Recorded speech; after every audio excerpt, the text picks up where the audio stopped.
Hi, welcome to my channel. The full version of the audiobook is available on my Patreon. You can quickly find it through the link in my profile description. Thank you for your support.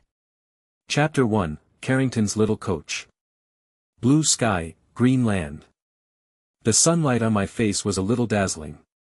Wan Sheng squinted as he adjusted to the light, gradually making out the scene before him, a green meadow where a group of children were playing. No, that wasn't playing around. These are some teenagers, divided into two teams, their red and white jerseys clearly distinguishing them, all chasing after a soccer ball. It's obviously a soccer match between teenagers. This kind of scene is really hard to see in everyday life. Let alone a football match for teenagers, there isn't even a football field around. Such a spacious green space is also very rare. You can probably only see this in special parks or schools. Wan Sheng then realized that something was wrong. Before he could react, his mind was filled with a hazy blur, a vast collection of memories, many memories, and also someone else's memories. He, also known as Wan Sheng, is a 25-year-old international student from China. The major I studied in university was very interesting, sports science. It sounds quite profound. Wan Sheng is indeed very capable. He is a top student who easily passed all kinds of university subjects and is proficient in English, German, French, Russian, Spanish, and Italian. In addition to his native Chinese, he can use 7 languages fluently. He also has a strong personality. After graduating from university, instead of relying on his language skills to find a decent job, he began to pursue his dream, to become a professional football coach. So the academic genius ability came in handy again. In just 2 years, he passed various exams and obtained various coaching certificates. Until 2 months ago, he realized that he had obtained all the ones he could, and his living expenses were becoming tight. That's when he thought of finding a coaching job and officially began to pursue his coaching dream. But work and study are different. Even for a young man who graduated with a degree in sports science and has a coaching certificate issued by FIFA, it is very difficult to break into the football circle. He encountered many setbacks in 2 months until a week ago when he came to Manchester and met with Manchester United youth team head coach McGuinness, and finally got a chance. Gilberto, the coach of Manchester United's youth teams, was a bit too busy managing 3 youth teams, so he asked for an assistant to help him manage the U12 youth teams. Wan Sheng's ability to pass the interview was perhaps due to his luck. During the interview, he waited for a long time in front of McGuinness's office, feeling quite irritable. He thought he was being slighted, so he impulsively barged in. There he saw McGuinness and a female staff member doing something that everyone enjoys. That snow-white bottom is so tempting. McGuinness was so frightened he almost collapsed. He didn't even look at the resume before simply telling him to leave, go find Gilberto. And so, Wan Sheng officially became a coach for Manchester United's youth team. It's worth mentioning that before leaving, Wan Sheng didn't forget to take a picture of McGuinness's disheveled appearance with his brick-like phone when no one was looking. He thought it was very interesting, and if he could have an equal conversation with McGuinness one day, it would be a bargaining chip to laugh at him in the future. He really thinks far ahead. His U12 youth team is currently playing a friendly match against the Manchester East District Youth Football School team. Wan Sheng traveled through time. Browsing through his memories, Wan Sheng sighed with relief at his good fortune. He was originally a loser in 2014, single, struggling, poor, and incredibly unlucky. He even got hit by a car while crossing a traffic light. He didn't know what happened after that, but he guessed that he had to say goodbye to the whole world to get here and transmigrate into this guy with the same name as him. In his previous life, Wan Sheng was an orphan who loved football since childhood and enjoyed watching football matches. His lifelong dream was to become a football coach. The two dreams of Wan Sheng are so similar. However, Wan Sheng, who was studying abroad, died just as he was about to realize his dream. Born in the new China, Wan Sheng had no chance to realize it, but he was directly transported here and had the result. The strange changes in this world are really unpredictable. Wan Sheng exclaimed repeatedly, "Heaven has been kind to me." The only slight dissatisfaction is that Wan Sheng, "Oh no, I've gained a little weight, cough cough, I'll still like myself, but thinking about it, I wasn't much better to begin with, and everything from my past life is just a passing cloud. Look ahead. Lift your head, straighten your chest, and pay attention to the game on the green field ahead. Suddenly, a voice rang in your ears. Wan Sheng, you have become the head coach of Manchester United's 12-year-old team. The training master system is loading. After loading, the system will automatically analyze the data of the players who follow your commands. The sound only rang once, and then it disappeared. Wan Sheng looked around in confusion, thinking it was just a hallucination from gaining a large number of memories in a short period of time, and didn't pay any attention to it. He only looked at the youth team's match in front of him. The team wearing red jerseys was the Manchester United youth team, the team he coached, while the team wearing white jerseys was the Manchester East District Youth Football School team. The players from both teams were exchanging attacks on the field, playing a very intense game. Wan Sheng was a seasoned football fan in his previous life, and with the addition of his various memories in this life, he noticed the problem upon closer inspection. His young players were all much more skilled than their opponents, but the team as a whole did not have an advantage in the game. The reason was that these young players seemed afraid of head-on confrontations with their opponents. He watched for a little while longer, then could no longer contain himself and roared in frustration. Hit him. What are you afraid of? He might dare to hit you, but you wouldn't dare to hit him. Charge. Charge forward. You coward. What are you afraid of? With your skills, just dribble past them and score. It's that simple. Wan Sheng has a loud voice, and many people looked over. Wan Sheng didn't care at all. Now he was the coach, and these Manchester United youngsters were his players. He was telling them what to do by yelling at them. This worked. The boys on the field were energized again after hearing his words and tried to go head-to-head with their opponents. Relying on their superior skills, Wan Sheng's Manchester United youth team quickly scored a goal, and the little guy who scored even ran over to hug Wan Sheng. Wan Sheng patted him on the head and praised, "Well done." He liked this feeling.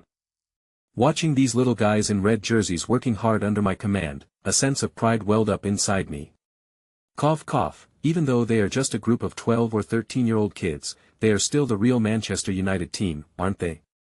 My dream in my past life was to become a football coach. Who would have thought that I would be coaching Manchester United now? God is so kind. He thanked God for giving him a chance to start over and become a football coach, a coach for Manchester United's youth team, which was definitely a good start. It's wonderful to traverse through life. Unbeknownst to Wan Sheng, an old man was standing at the edge of the pitch with a furrowed brow. If he had seen him, he would have recognized him immediately. It was Sir Alex Ferguson, the legendary manager of Manchester United. Ferguson came following the roar. Such loud shouts are not a common sight at the Carrington training ground. Today, he was on his way to check on the youth team when he happened to pass by here. "This is a youth team match," Ferguson muttered to himself, pointing at Wan Sheng and asking McGuinness beside him, "Who is that young man?" McGuinness said, "It's Gilberto's assistant, who just joined the team a week ago. He has a coaching license, so I gave him a try." Ferguson frowned. Wan Sheng didn't have a good impression of him, but he still patiently asked, "What does Gilberto think?" "He hasn't seen him yet. Gilberto has a cold and hasn't been here for a week." Ferguson nodded, said nothing more, glanced at the field, and then turned and walked away.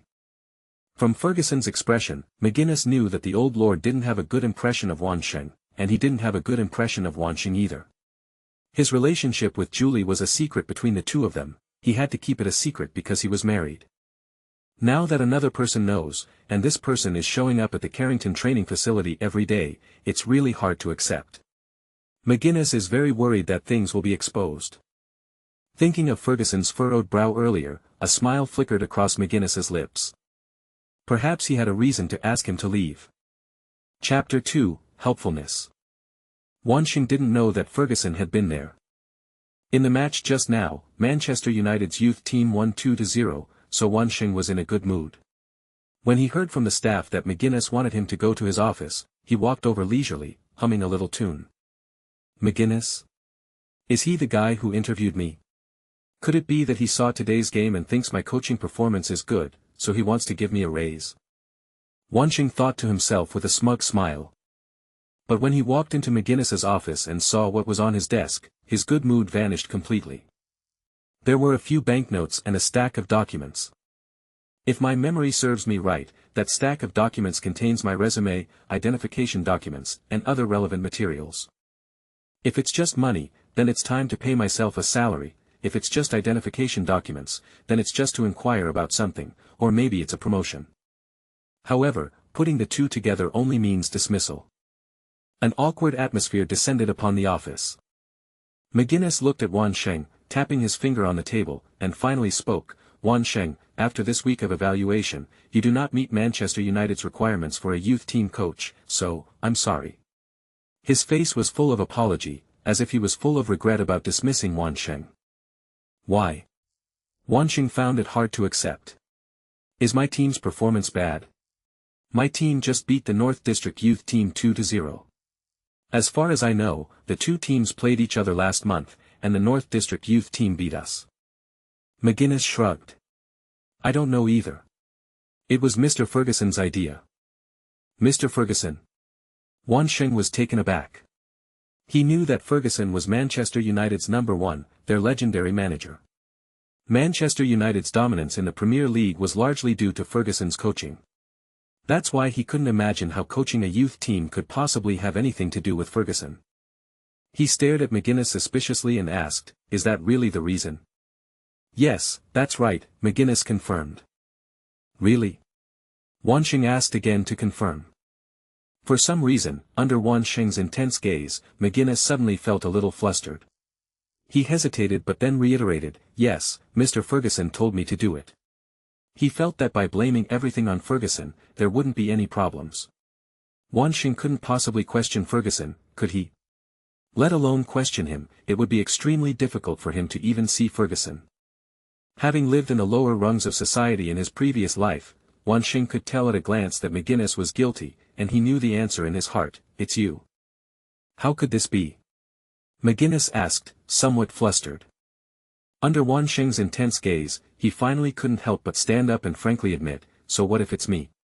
I'm in charge of Manchester United's youth academy, and I have the right to fire you. But why? For no reason. McGinnis said, pointing to the documents on the table. You know very well how you joined the team a week ago. I haven't even had a chance to look at your resume yet. But I didn't do anything wrong. So what? McGinnis walked up to Wan Sheng and pointed to the ground. Do you know where this is? This is Manchester United, the great Manchester United club. Do you think just anyone can get in here? If it were a normal interview, I would have rejected you outright. Wan Sheng listened. Look at you, you're Asian, right? McGinnis said smugly. I'm not being racist, but can Asians play football? What famous players or coaches has Asia produced? None, absolutely none, I can't think of any. And you're far too young. I don't think you have any ability to find a coaching job at Manchester United. You understand? Wan Sheng stared at McGinnis, gritting his teeth. Don't look at me like that, young man. McGinnis walked to the table, picked up a cigarette, took a deep drag, and then turned around arrogantly. You know I'm telling the truth. At your age, you should be playing football, not coaching. Manchester United isn't a club that just anyone can join. If you weren't naive, you should have known you'd be fired. McGinnis picked up the materials and banknotes on the table and put them into Wan Sheng's hand. Here you go, £400. Manchester United won't withhold your salary. Wan Sheng gripped the documents and banknotes tightly, the veins on the back of his hands bulging. But he held back. He stared at McGinnis and said, word by word, thank you for making me understand this, but I'm sure you'll regret it. McGinnis shrugged dismissively, glancing at Wan Sheng with disdain. What are you still doing here? You've been fired. You're no longer a member of Manchester United. So, you're not welcome here. He even gestured for him to leave. Wan Sheng looked at McGinnis and nodded vigorously a few times. I told you, you'd regret it. After saying that, he turned and left the office. As Wan Sheng walked out of the office building, he felt incredibly frustrated. He had been looking forward to his football coaching career, but he never expected to get this result. Thinking about McGinnis's face just now, he had an urge to punch him. He turned and glanced again at the office window, where he saw McGinnis standing there, as if afraid he wouldn't leave. Wan Sheng pointed and shouted, "I told you, you'd regret it." McGinnis just shrugged. Wan Sheng shook his head, turned and walked out of the Carrington training base. From that moment on, he was once again unemployed. Standing in front of the Carrington training ground, Wan Sheng felt somewhat lost. He didn't know where to go. He had been staying in a small hotel for the past week and hadn't had time to look for a place to live in Manchester. "Are we leaving already?" Wan Sheng was lost in thought, but before making a decision, he waited in front of the training base. Half an hour later, he met his target, a middle-aged man who walked out of the Carrington training base, carrying a camera and silently reading the written materials in his hand. Wan Sheng went over and greeted him, "Hello." "Hello." The middle-aged man was a little confused, he didn't know Wan Sheng. Wan Sheng didn't care. He took out his brick-like phone, opened the photo file, showed it to the middle-aged man, and asked with a smile, "So? Interested in this?" The middle-aged man was taken aback. "This is McGinnis?" Wan Sheng nodded. £500, how about that?" The middle-aged man considered for a moment and said, "I'd like to confirm again, that woman, is she not his wife?" "Certainly." Wan Sheng looked at it again, and the middle-aged man finally made a decision. £500 is still a bit expensive, £300. Wan Sheng shook his head. £400, or forget it. Make a deal. The two happily completed the deal. Watching the middle-aged man's excited departure, Wan Sheng could already imagine what tomorrow would bring. If disputes arose within McGinnis's family, his help to McGinnis's wife would be immense, certainly allowing her to receive a larger share of the assets. Yes, being helpful is something Wan Sheng has always liked to do. Chapter 3, Steadfast. Walking through the streets of Manchester, Wan Sheng was in low spirits. The day's events were quite complicated. He had initially thought that retaliating against McGinnis by selling photos of him with a half-naked female employee to tabloid reporters would make him feel a little better, but considering his current situation, his mood did not improve at all because of the revenge. He lost his job. When he first arrived in the morning, he thought he had been blessed by God and could finally start his dream coaching career. However, he was fired in just 2 hours. Reason? "You're yellow-skinned." Haha. What's the difference between this and directly saying, "I don't like you"? Perhaps in McGinnis's eyes, a youth team coach is nothing, but it was a shared dream of his and his previous team's success. The combined dreams of the two were so easily destroyed. Wan Sheng felt a tightness in his chest. He wandered the streets of Manchester like a zombie, reflecting on the day's events, his own experiences, and his life, while also sorting out the life of former Wan Sheng. In this chaotic state of mind, Wan Sheng just kept walking, not knowing what he was doing. Football is my childhood dream. It is also the dream of the former Wan Sheng. I may not be able to become a professional player, but I can still become a coach.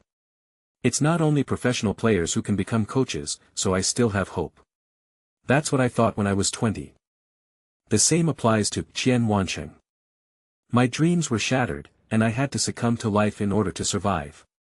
This is the reality of myself. Perhaps some people can seize that 1% chance, but I didn't. The former Wan Sheng is different. The former Manchester United gave up his comfortable life for his dream and worked hard for more than 2 years before finally getting the opportunity to coach at Manchester United. The two people had different levels of determination in pursuing their dreams. Wan Sheng stopped in his tracks. He looked down at himself, pointed at himself, and questioned himself, "Am I not even as good as this washed-up guy?" A strong sense of resentment welled up in his heart. No. I didn't pursue my dreams in my past life, but God gave me another chance. Not everyone is so lucky. So now, I, Wan Sheng, must pursue my dreams instead of wallowing in despair and wandering here. If I do, my life will be like that of a walking corpse again. What is the point of living life again? No way. Wan Sheng is more determined than ever before. He returned to the small hotel he was renting. The room was only a dozen square meters in size, but it was filled with things. This was all that Wan Sheng had left behind, and it was also extremely precious to Wan Sheng. Among them were 2 boxes of books, some old photos, and a thick record of his life. That was the diary of Wan Sheng. For 2 days, Wan Sheng didn't go anywhere. He just kept reading this notebook and comparing it with the memories in his mind, recalling and recalling. There were hardships, pain, family affection, friendship, and even love in it, and many more, most of which he could not have experienced in his previous life. Lost in his memories, Wan Sheng couldn't stop the tears from flowing. Family ties are the greatest concern for Wan Sheng. This is something Wan Sheng couldn't understand in his previous life. He was just an orphan, living alone in the world, without any ties or worries. But as he sorted through his memories, Wan Sheng could still feel that feeling, an unprecedented warmth and sense of connection. Wan Sheng picked up the phone and stared at a number on it. That's the home phone number. This may be the only thing I can do to help you. You were unable to fulfill your filial duties to your parents, which is your biggest worry and regret. So I will fulfill my filial duties for you and make sure that your parents can live peacefully and happily every day. Wan Sheng dialed the number to himself. Hello, is this Sheng? A melodious female voice came from the other end of the phone. Upon hearing that voice, Wan Sheng felt a surge of affection for it, and 2 tears welled up in his eyes. Yes, Mom. What's wrong, Sheng? What happened? The voice on the other end of the phone sounded anxious. Wan Sheng took a deep breath and said calmly, Mom, I'm fine. Everything's fine here. How's everything at home? Really? I feel like your voice sounds a little off. The mother on the other end of the phone was still a little worried. I've caught a bit of a cold recently, Wan Sheng said. You need to take care of yourself. Have you seen a doctor yet? Yes, the doctor said I'll be fine in a couple of days, don't worry. Wan Sheng then asked with concern, how's things at home? Is Dad alright? Everything's fine. Everything's fine. Don't worry. Be careful, you're all alone abroad. It's summer now, but it's still a bit chilly at night. Remember to cover your stomach when you sleep, or you'll catch a cold. Your dad went to work, don't worry about him. How's your work going? Now that you're working, try to be friendly with everyone. Being friendly always helps you avoid being taken advantage of. You've always been stubborn. Since you want to be a coach, Mom can only support you, but you must control your temper at work. If you have any difficulties, be sure to tell Mom. Do you have enough money? His mother on the other end of the phone went on, but Wan Sheng listened patiently to every word. He felt an unprecedented sense of family love, but he knew this was not the time to be weak, and he couldn't let his mother worry. After hanging up the phone, Wan Sheng remained sitting there, lost in thought. He knew he owed Wan Sheng too much, even taking care of Wan Sheng's parents had become a way for Wan Sheng to leave him with a wonderful family. Then what else can I do to help him? In my memory, there were only 2 things that Wan Sheng cared about, his family and his football dream, and his own dream was also football. Then let's work hard towards our shared dream. This is the only thing I can do for him. Wan Sheng became even more determined. After calming down, Wan Sheng began to organize everything related to football left behind by the former Wan Sheng, including memories, photos, and materials. He started to consider how to realize their football dream. What do I have now? Memories and knowledge about coaches? No, theory and reality are different. The former Wan Sheng achieved nothing in the past 2 months and only got the job as Manchester United's coach by luck. Even if he hadn't traveled through time, the former Wan Sheng would have been kicked out. That's for sure. McGuinness disliked him and would definitely kick him out.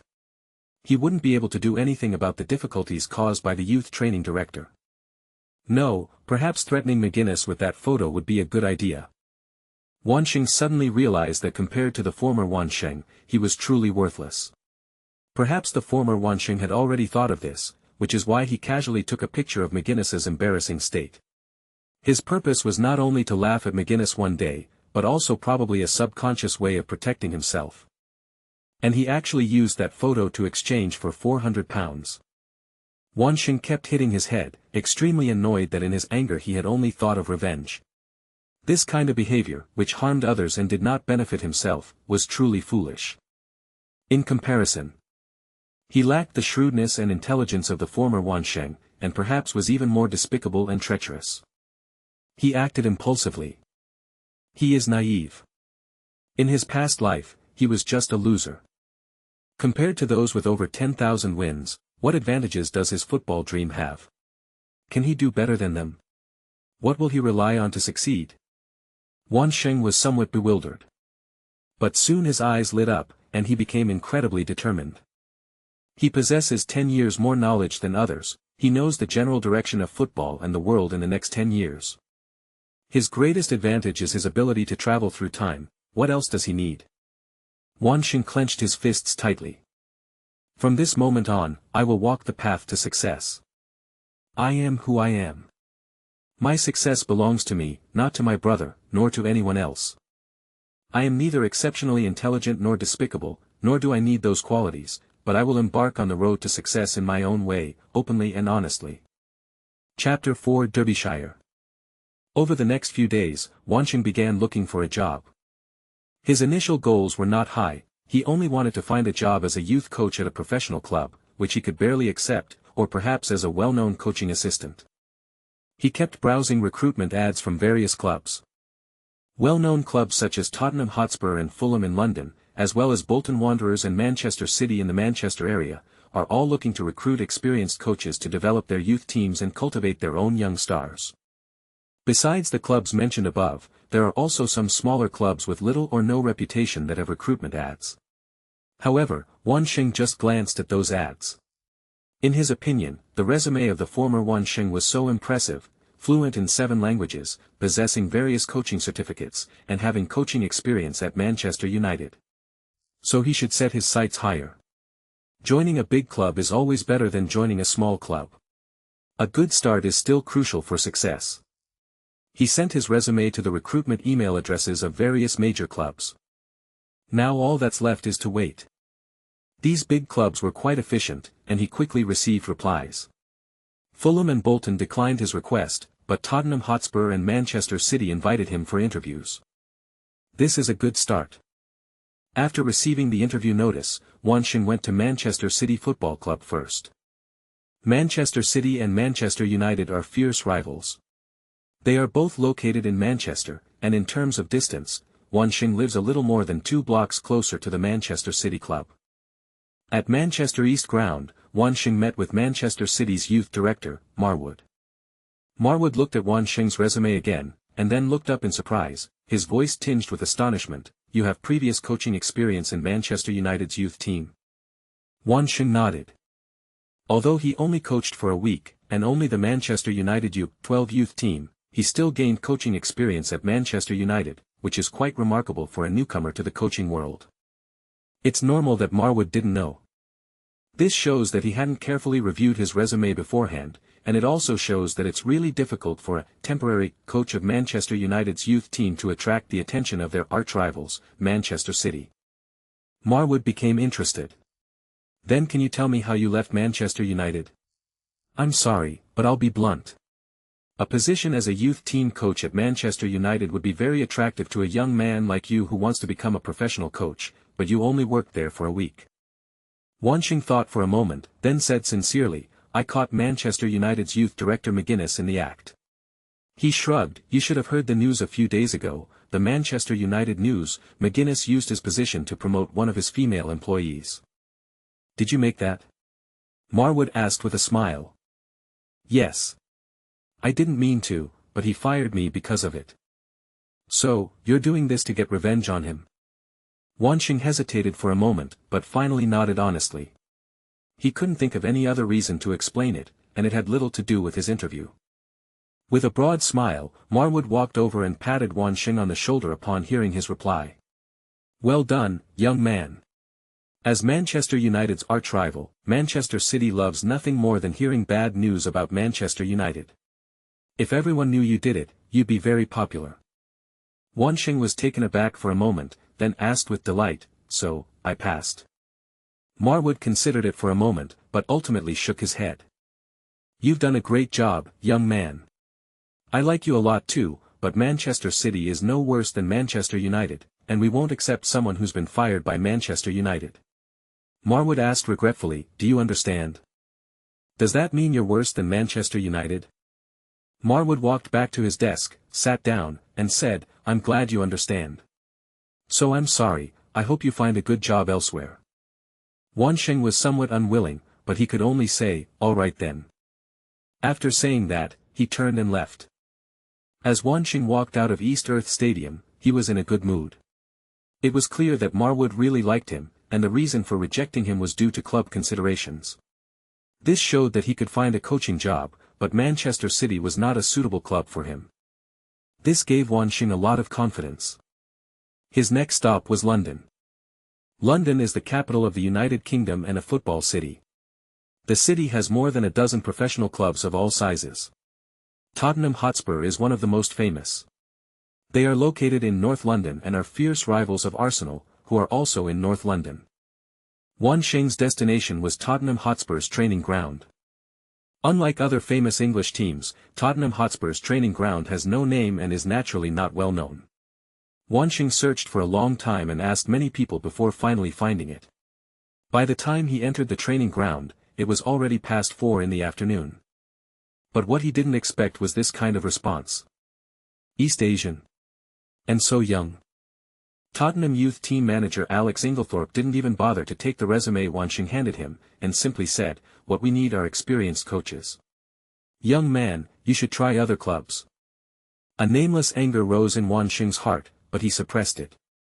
He handed over his resume again, saying confidently, I have coaching experience with Manchester United's youth team. I hope you will take a closer look at my resume before making a decision. Inglethorpe simply waved his hand and pushed the resume away. I think it's unnecessary. I don't believe that a young man like you, especially one from East Asia, can help me with football. So, I'm sorry. He gestured for him to enter. Upon hearing this, Wan Sheng knew that he could no longer work for Tottenham Hotspur. The words of the Tottenham youth team coach were almost identical to what McGuinness had said to him. They looked down on Asian football and thought he was too young. It's useless to say or prove anything to someone with such extreme ideas. He hadn't expected it to turn out this way. When Wan Sheng left Manchester City yesterday, he was very confident, but now, after hearing Inglethorpe's words, he understands why the former Wan Sheng had been searching for a coaching job for 2 months without success. It's not a matter of ability or lack thereof, because he's of Asian descent and too young, these clubs won't even give him a chance to try. Having learned from this failure, Wan Sheng was mentally prepared for what was to come. Sherrington Wednesday Club. I'm sorry, you're too young.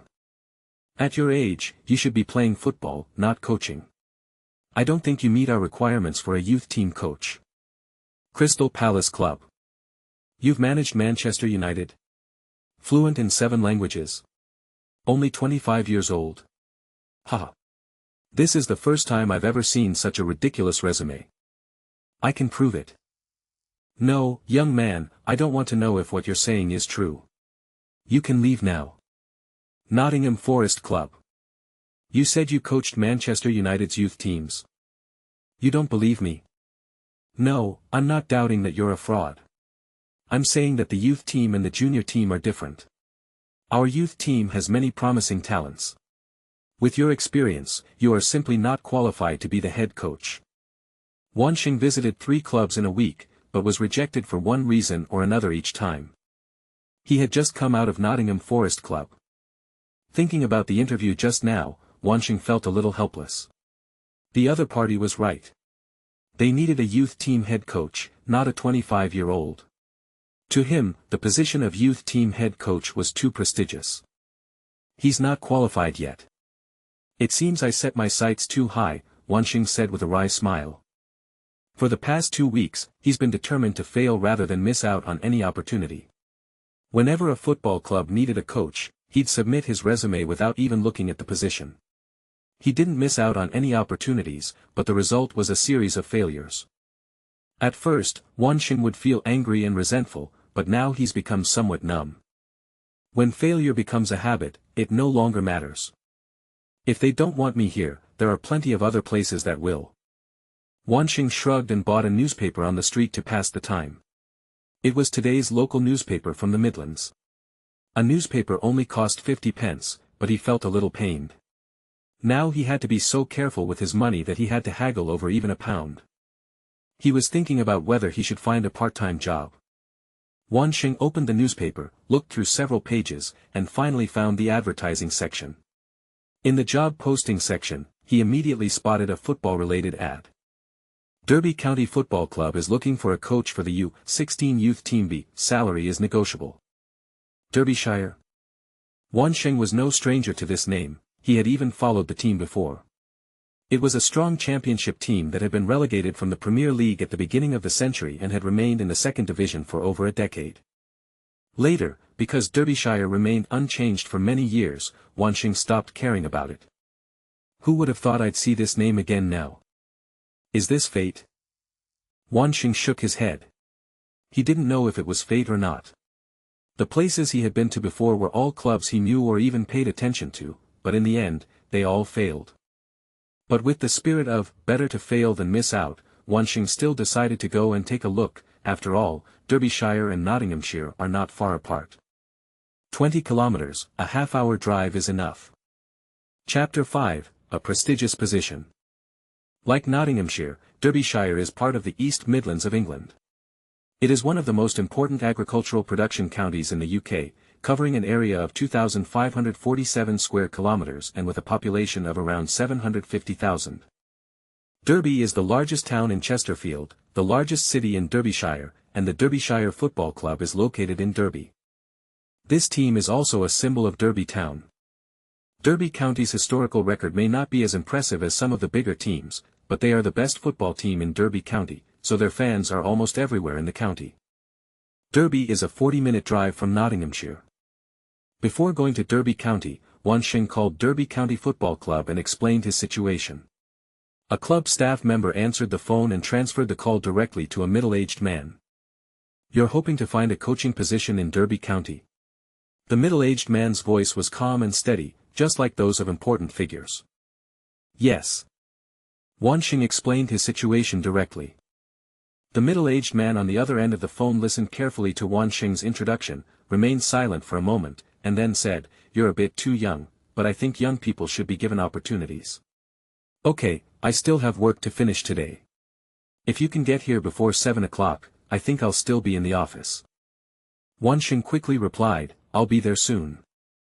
An hour later, Wan Sheng arrived at the entrance of Derby County Football Club. A staff member led him into the club, and he quickly found the office according to the address. This is the office of Derby County Football Club Chairman, G. Smith. Before even entering, Wan Sheng had already learned from the staff that the person interviewing him would be the club president. He hadn't expected that the person interviewing him would be the club president. In previous interviews, he hadn't even met the first-team coach or general manager, let alone the club president, the number one figure in the team. He was a little nervous, but he tried his best to appear calm. Jim Smith observed the young man who had just entered with great interest. His eyes never left the young man from the moment he stepped in, and a faint smile appeared on his face. His eyes were full of interest. This young man's attire was somewhat unconventional. He carried a rather old bag, had long hair, and looked rather disheveled, a stark contrast to the other well-dressed people who came for the interview. It's clear he suffered a lot. As Johnny Smith sized up Wan Sheng was also sizing up the Derby County Club chairman. Before he entered, he knew that the person interviewing him was the club president, and he was a little nervous. But once he walked in and looked at G.I. Smith face to face, he felt fine. What's the difference between chairman and chairman? For him, the only outcomes are success and failure. It would be better to interview the club president, as the club president has more power, and those who can sit in the position of club president are usually wealthy people, so they probably wouldn't look down on people like those other people do. Jim Smith had no idea what Wan Sheng was thinking, he just thought the Chinese man in front of him was very calm. This is very rare. G.I. Smith was unusually busy with club business today, so he took the opportunity to personally interview a few applicants. A junior coach position wouldn't really require his personal involvement, the youth team director would be qualified. However, G.I. Smith suddenly became interested and decided to conduct the interviews himself. The Chinese man in front of him was the third person he interviewed today. The first two were middle-aged men in their 40s, whose resumes generally showed that they had worked at football schools or as coaches at clubs.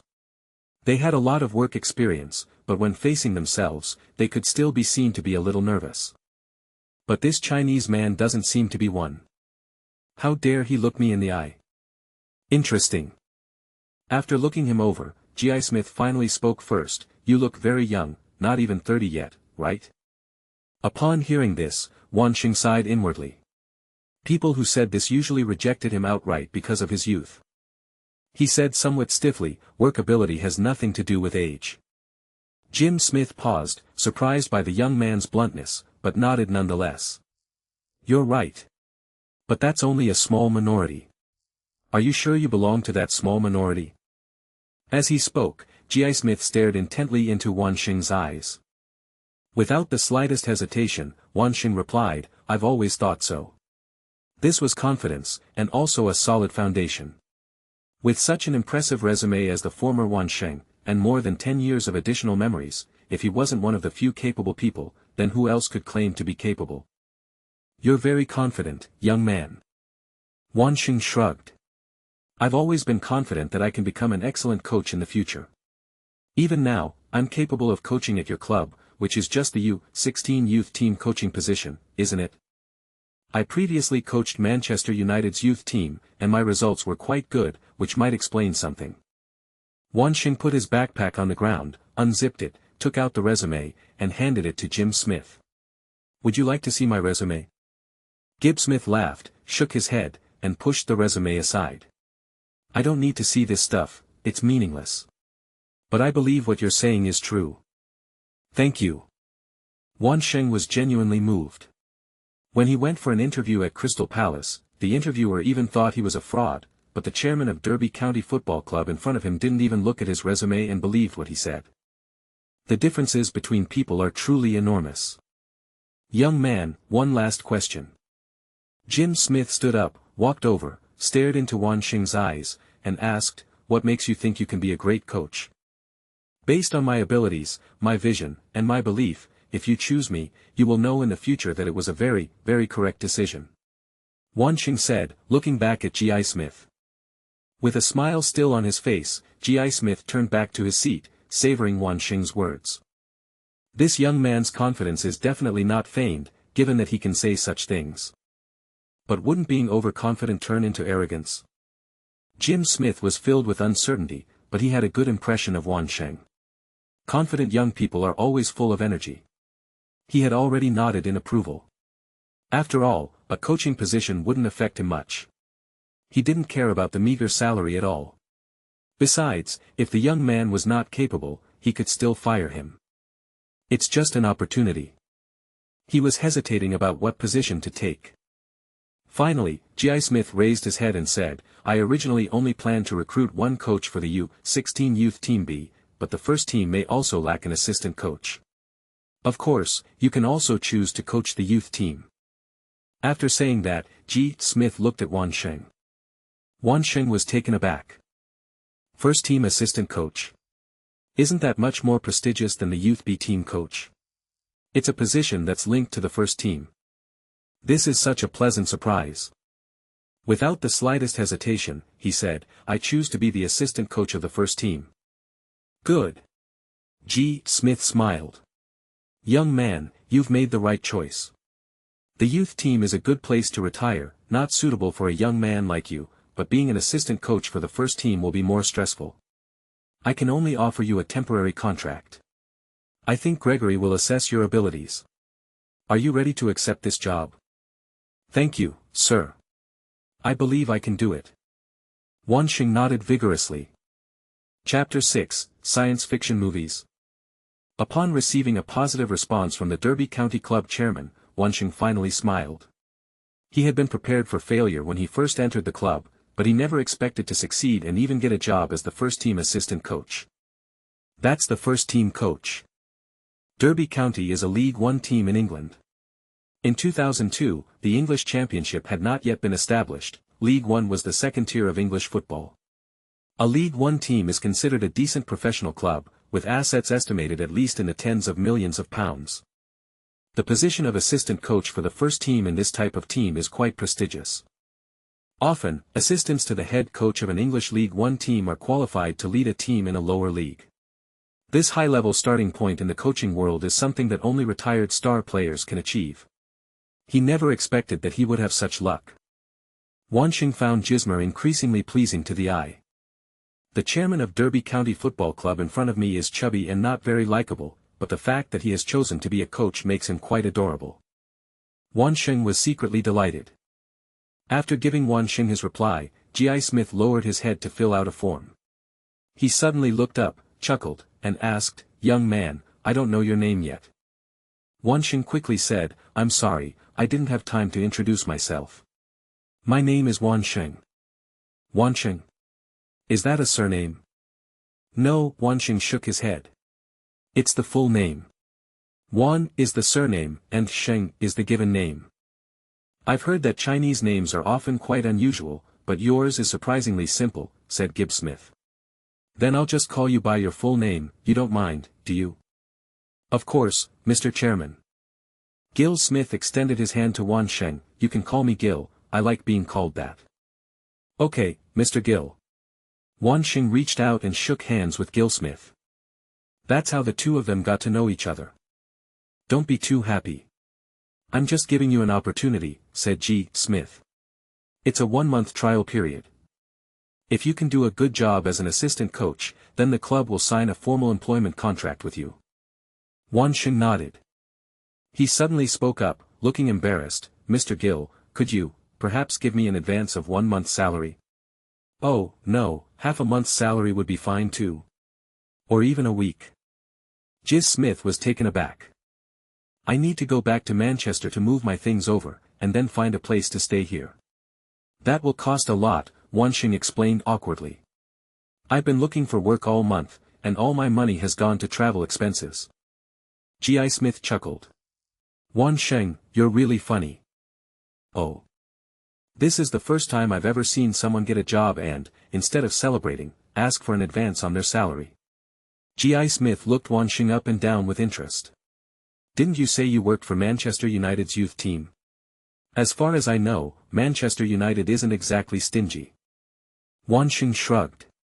"They were generous, but I was only a temporary worker there, and I was fired after just 1 week. Have you heard the news about Manchester United's youth director McGuinness a while ago? That's why I was fired." "So that's how it is." G.I. Smith had a sudden realization. He knew about the news about Manchester United a couple of days ago. Manchester United is the focus of attention in English football. Even if a youth team director gets into some trouble, it will appear in the headlines of major sports media. Unexpectedly, this matter was related to the young man in front of me being dismissed. He looked at Wan Sheng's embarrassed expression with some amusement, and finally said, "All right, since you're very honest." "Thank you. Thank you." Wan Sheng quickly expressed his gratitude. G.I. Smith smiled and said, "You're welcome. Keep up the good work, young man. I need to get back to work. You go ahead and do your thing. Remember to go to the first team training ground tomorrow morning to find Gregory, you work under him." "I will, sir." When Wan Sheng walked out of the club chairman's office, he was in a very good mood. After more than 20 days of running around, enduring cold shoulders and rejections every time, G.I. Smith made him feel a touch of warmth. He was valued and got a good job. Although he was only a temporary worker, Wan Sheng believed he could do a good job. He finally has one advantage over his brother. Being an assistant coach for the first team at Derby County is much better than coaching Manchester United's youth team.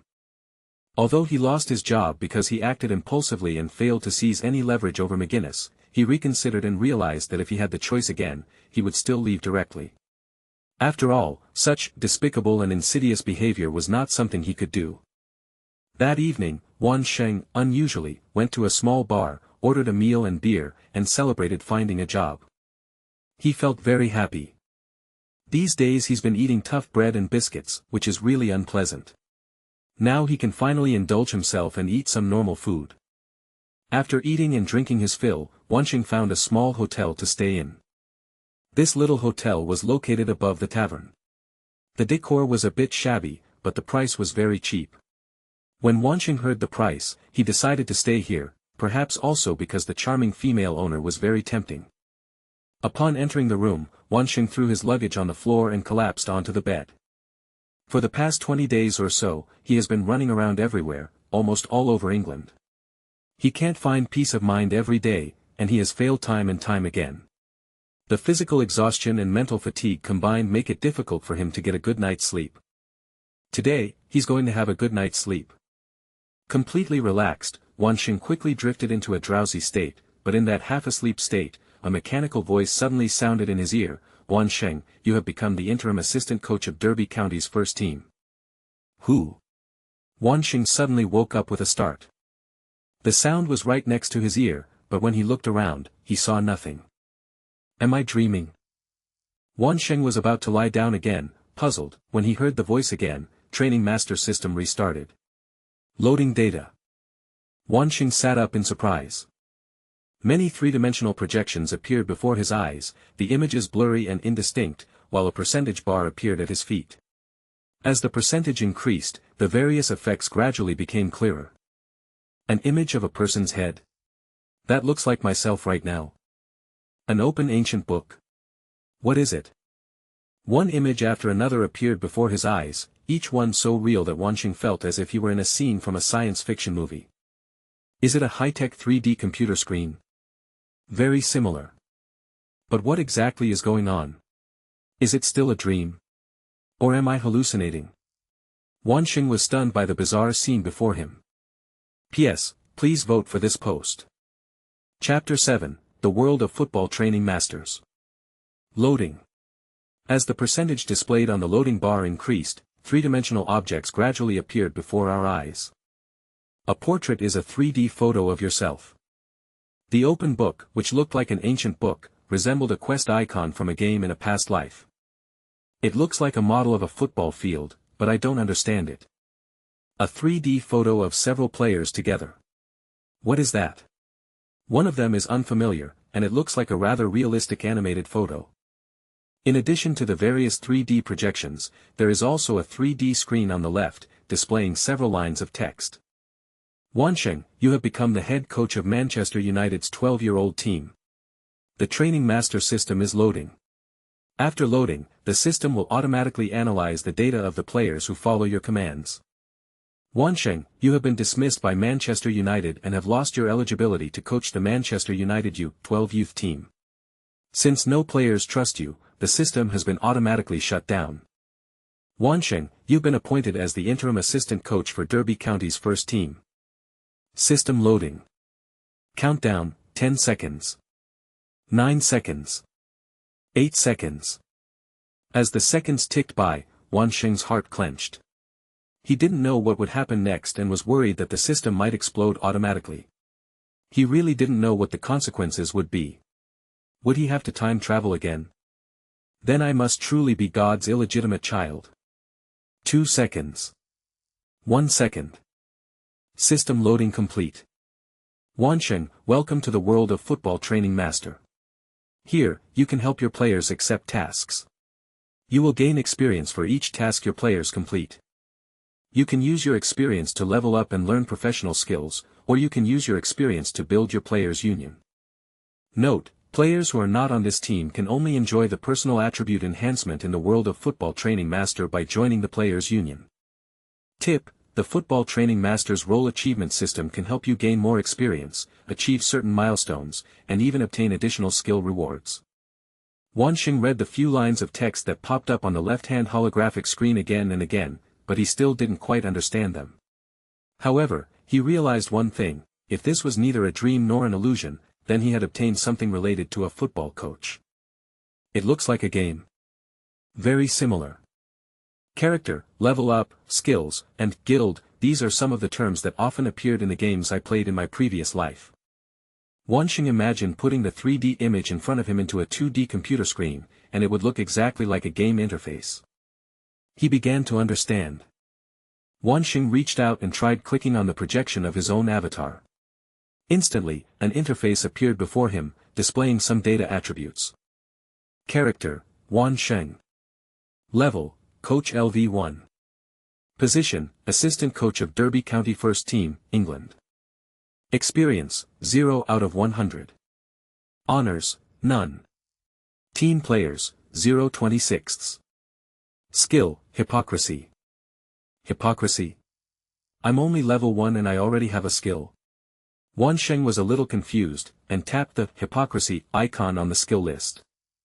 The hypocrisy icon is accompanied by an explanation. This is a talent skill for novice coaches. Hypocrisy will increase your players' favorability towards you. Wan Sheng rolled his eyes. It turned out to be a useless skill. Increase players' goodwill towards you. Don't think that you can do this now when you don't even have a single player. Even if you have players in the future, authority is definitely more important than goodwill. Of course, something is better than nothing. Next, Wan Sheng tapped on the open ancient book, but the screen didn't change. Instead, a system message appeared on the 3D screen. You must own players to unlock the mission system. This works. Wan Sheng shook his head and tried clicking on the icon in the guild hall, but the screen still didn't change. Another system message appeared. You must own players to unlock the guild system. I can't open this. It seems that we really need a player first to explore more features. Wan Sheng was a little helpless, so he simply clicked on each one to see which one could be opened. You must own players to unlock the player status system. Player status system. Literally, it means checking the status of the players under your command. You need to have at least 16 players to unlock the formation system. Formation system. 16 or more players. If I were to coach a team in the future, wouldn't that help me better plan my starting lineup? It has so many features. Besides the 4 systems mentioned above, the other icons can be clicked, including skills, honors, and achievements. However, the skills display only shows hypocrisy, which he had already seen. The honors section is empty, and the achievement section is also empty. These 2 blank spaces made Wan Sheng realize that he was just a beginner coach. Wan Sheng didn't care and clicked on the last icon. It was a tool-like icon. After clicking it, 2 options appeared on the interface. One was, turn off prompts and manually start the system, and the other was, exit the world of football training master. Wan Sheng thought for a moment and clicked the first one to make some settings. It's basically a setting where the world of football training masters intersects with their daily lives. For example, how to open the world of football training master, whether to notify the system when there are messages, etc. After setting these, Wan Sheng closed the system, took a deep breath, and said, Football Training Master, open. As he spoke, the scene from before reappeared before my eyes. This is not a dream. After turning it on and off several times, Wan Sheng finally realized that he had indeed obtained a strange thing. He suddenly remembered that when he first transmigrated and was directing the Manchester United U12 youth team in a match, he had heard a mechanical voice in his ear. At the time, he thought it was a hallucination of absorbing memories and did not pay much attention to it. Now, thinking back, it seemed that what it said was something like, you have become the Manchester United coach, or, system loading. So it turns out I already owned this thing back then. However, he was fired by McGuinness not long after, and since no players trusted him, the system automatically shut down. When Wan Sheng reopened the system and looked at the previous system messages, he understood everything. Wan Sheng, you have become the head coach of Manchester United's 12-year-old team. The training master system is loading. After loading, the system will automatically analyze the data of the players who follow your commands. This is the first system message, which should be the notification tone I heard at the time. Wan Sheng began to study the training master system carefully. Although some items were inaccessible, Wan Sheng could make some guesses from the names and system messages. He was currently a level 1 coach, and to level up, he needed experience, which was gained through missions. As long as there were players, there would be missions. He can help his players accept tasks. When his players complete the tasks, they will receive some improvement in their personal abilities, while he will gain experience. As he accumulates experience, he can level up and acquire more skills. He helps players take on tasks, the players complete them to improve their abilities, and he gains experience to level up. It's a virtuous cycle. If it continues, every player on his team will keep improving their abilities. Wouldn't his team get stronger and stronger? Not to mention, there's also a troop deployment function, which should help him formulate tactics. Wan Sheng was a little dazed. He felt that with this system, he probably wouldn't need to use his brain much. He could just help the players take on tasks and level up, and then he would naturally become an excellent coach. This is truly. God has been very kind to me. No, you can't think like that. Wan Sheng quickly abandoned his lazy and dependent thoughts. He had transmigrated here and knew about the development of football over the past 10 years. With this coaching system, how could he only be an excellent coach? If you're going to do it the best. I want to become the best football coach in the world. I want to be the best ever. Only then will I not waste all my advantages.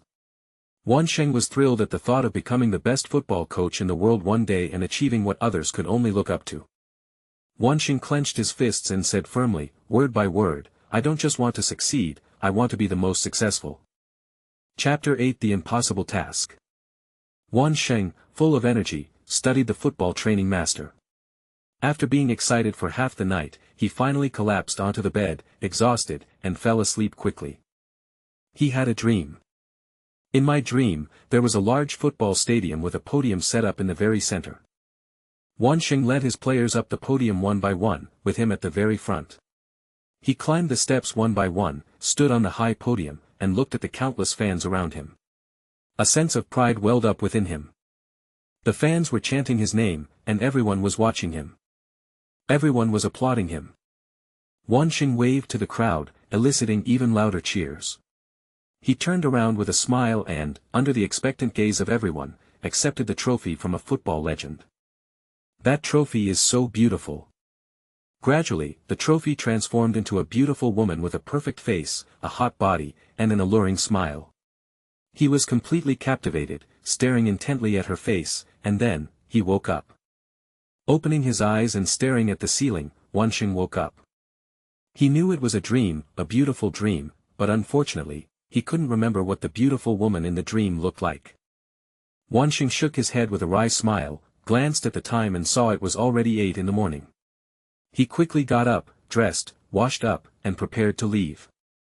Walking the streets of Derby, Wan Sheng had to adjust his mindset. Despite having the football training master system and yesterday's dream of winning trophies, the reality he must face is that he is currently only the temporary assistant coach of Derby County FC, and it is unknown how long it will take to truly lead a team to championship honors. Wan Sheng was going to meet Gregory at the first team in the morning, and then wait for Gregory to assign him a task as an assistant coach. He didn't know what Gregory would assign him, but he hoped it would be a job he liked, rather than doing miscellaneous things on the field. He was a little worried. Assistant coaches share the responsibilities of the head coach. Their main tasks include guiding players in training, working with the head coach to plan training sessions, and collaborating with the head coach to plan matches. In short, they may be involved in all of the head coach's duties. Wan Sheng, however, had some confidence. His goal was to gain the trust of several players so he could activate the mission system. Then, he could arrange training and so on, and just follow the mission prompts without any problems. His path to advancement will begin from here. Derby County's manager is Gregory. Gregory is not well known in English football, but he has an impressive resume. He has managed Portsmouth, Plymouth, and Wycombe Wanderers. Last year, he managed Premier League team Aston Villa, but in February of this year, he was dismissed by Aston Villa due to the team's performance. He was then invited to manage Derby County. Gregory has now been managing Derby County for 7 months. Derby County didn't see many changes in the summer transfer window, but Gregory gained more control over the team. Most of the players trust him, and club chairman Guy Smith hopes that Gregory can improve the team's performance. No one expects Gregory to lead Derby County to the Premier League in one season, but improving their results and ranking would be good enough. On the surface, Gregory seems to be doing well at Derby County. In reality, however, he harbors some resentment towards club chairman Guy Smith. He is very concerned about the power he holds over the team and wants complete control over it, not just leading the team in matches. He believes that an English club manager should also have the power to handle transfers and sign contracts, which is what constitutes complete control over the team. During the summer, the team's transfer activities seem to have nothing to do with him. Gregory didn't receive a single penny in transfer fees, and G.I. Smith didn't even mention it to him. Although the team's overall personnel changes were minimal, Gregory was still dissatisfied. The players he needed hadn't been acquired, and the players he didn't need were still on the team. Now, after 13 rounds of the English League One, Derby County is only ranked 16th in the standings. This performance was just as bad as last season, but Gregory attributed the reason to the summer transfer window. the team didn't make any personnel changes, it was still the same group of players, so it was normal for the results not to improve. But Gregory is the head coach, and with the team's poor performance, he's under a lot of pressure. The head coach's job was very demanding, and Derby County only had one assistant coach, so Gregory hoped to find another assistant coach to help him share the workload. He mentioned it briefly to G.I. Smith, but in reality, he wanted to find an assistant coach himself, rather than having G.I. Smith arrange one for him. 25 years old. Are you kidding me? When Gregory heard the news last night, he was quite surprised and a little angry. Even though G.I. Smith assured him that he could fire him at any time if he was not satisfied, he felt that was just an excuse. Could he fire an assistant coach who was brought in by the club president without any reason? Absolutely not. So it's not surprising that Gregory reacted with any kind of expression when he saw Wan Sheng. You're younger than I thought, Gregory said, looking at Wan Sheng. Wan Sheng shrugged. He had heard this sentence countless times. Mr. Gregory, age does not represent ability. I believe I can do this job well. You're very confident. Gregory gave a sarcastic laugh, then shook his head and turned to leave, leaving only the words, you should get used to the training ground environment this morning, and I'll arrange specific tasks for you this afternoon. All right. Wan Sheng was somewhat helpless. He could tell that Gregory didn't like him. Was it just because of their age difference? He couldn't quite understand it, but there was nothing he could do about it. He wouldn't try to curry favor with Gregory because of that was not something he could do. Besides, it was hard to say whether Gregory would even appreciate it. Wan Sheng doesn't need to do that, offer a warm welcome to someone who doesn't reciprocate. Anyway, Gregory will assign him specific tasks, so he can just wait. If he can do the job well, Gregory might change his opinion of him. Wan Sheng spent the morning walking around the first team's training ground. Many first-team players saw him. At first, they thought Wan Sheng was a player who came for a trial, or a fan who got in through connections. But after asking around, they found out that Wan Sheng was the new assistant coach of the team. So young. How could that be? They were initially interested, but when they saw Gregory's unhappy expression during training, coupled with the significantly higher intensity of the training than usual, they lost interest. Wan Sheng watched from the sidelines of the training field. He wanted to get involved in helping the team with training, but Gregory and another assistant coach, Jamares, deliberately ignored him, leaving him no room to intervene. We can only wait until the afternoon. At lunchtime, Wan Sheng was eating in the club restaurant when a black player sitting next to him greeted him, "Are you the new assistant coach?" Wan Sheng nodded and extended his hand. "This is my first day at work, Wan Sheng. Lee Morris, just call me Lee." Morris shook hands with Wan Sheng and asked with interest, "How old are you?" "Not even 30 yet, right?" 25. Wan Sheng was a little annoyed. He was only 25, but why did so many people ask him to be 30? Does he look that old? How did you become a coach? You know, you're a year younger than me. Morales' eyes were full of curiosity. Wan Sheng smiled and shook his head. After exchanging a few words with Morales, the two became acquainted. After that, no one paid any attention to him. Although he was about the same age as the players, he was a newcomer here and a coach, so few people took the initiative to talk to him. After lunch, Wan Sheng walked around the club for a long time before returning to the first team's training ground. The afternoon training session started at 1 p.m., and soon all the players returned to the training field. However, they only did a regular training session led by Yamers, while head coach Gregory was nowhere to be seen. Wan Sheng and the others were utterly bored. Gregory didn't walk in from outside the training field until half an hour before the training session was about to end. He was accompanied by a short, black man who walked with a splayed gait. He appears to be injured. Some of the players who were training on the field waved over, "Hey, Taylor, you're here. Weren't you recovering from your injury? Why did you come to the team today?" Taylor smiled at them, didn't answer, and just followed Gregory toward Wan Sheng. The two walked directly to Wan Sheng, and Gregory introduced him, "This is Ian Taylor." Then he introduced Wan Sheng to Taylor. Wan Sheng stared in astonishment at the black man before him. Ian Taylor? He didn't recognize him, but he did know the name, a legendary Aston Villa player. 10 years later, he even visited China and participated in many events, and the football media gave him a lot of coverage at the time. The two shook hands. Gregory smiled at Wan Sheng and then introduced him to Taylor in a friendly manner. Wan Sheng is only 25 years old, but he is my assistant, and Mr. Smith thinks highly of him. Wan Sheng was filled with surprise and doubt. Is this guy praising me? Doesn't he dislike me? Then Gregory said, Wan Sheng is very young, but he is quite capable. Your problem is very simple for him, and he will help you. After saying that, Gregory walked away. But Wan Sheng had already realized that helping Taylor was the job Gregory had assigned him, but what exactly was wrong with this guy? What did he need his help with? Can you really help me? Ian Taylor asked doubtfully. Wan Sheng was too young, and his problem was not something that ordinary people could help with. Tell me what it is first. Wan Sheng shrugged, he still didn't know what Taylor needed his help with. Ian Taylor explained, I injured my right leg, and the doctor said I would need at least 3 months of rest to get back on the court. I just had surgery yesterday. I didn't want to come, but Mr. Gregory said you're a capable person. Ah. Wan Sheng still didn't quite understand. He wasn't a doctor, so what could he do about Ian Taylor's leg injury? I hope you can help me with some training so I can recover faster. I don't want to be out for 2 months, otherwise I might miss the chance to play Aston Villa in the League Cup, Ian Taylor said, shrugging as if to say, you know what I mean. Wan Sheng rolled his eyes as he listened. I understand that he doesn't want to miss the game against his former team, so he needs to recover quickly. But he should see a doctor instead of his assistant coach. The doctor said it's possible to speed up recovery through training, but that requires a very professional coach. Mr. Gregory said you can.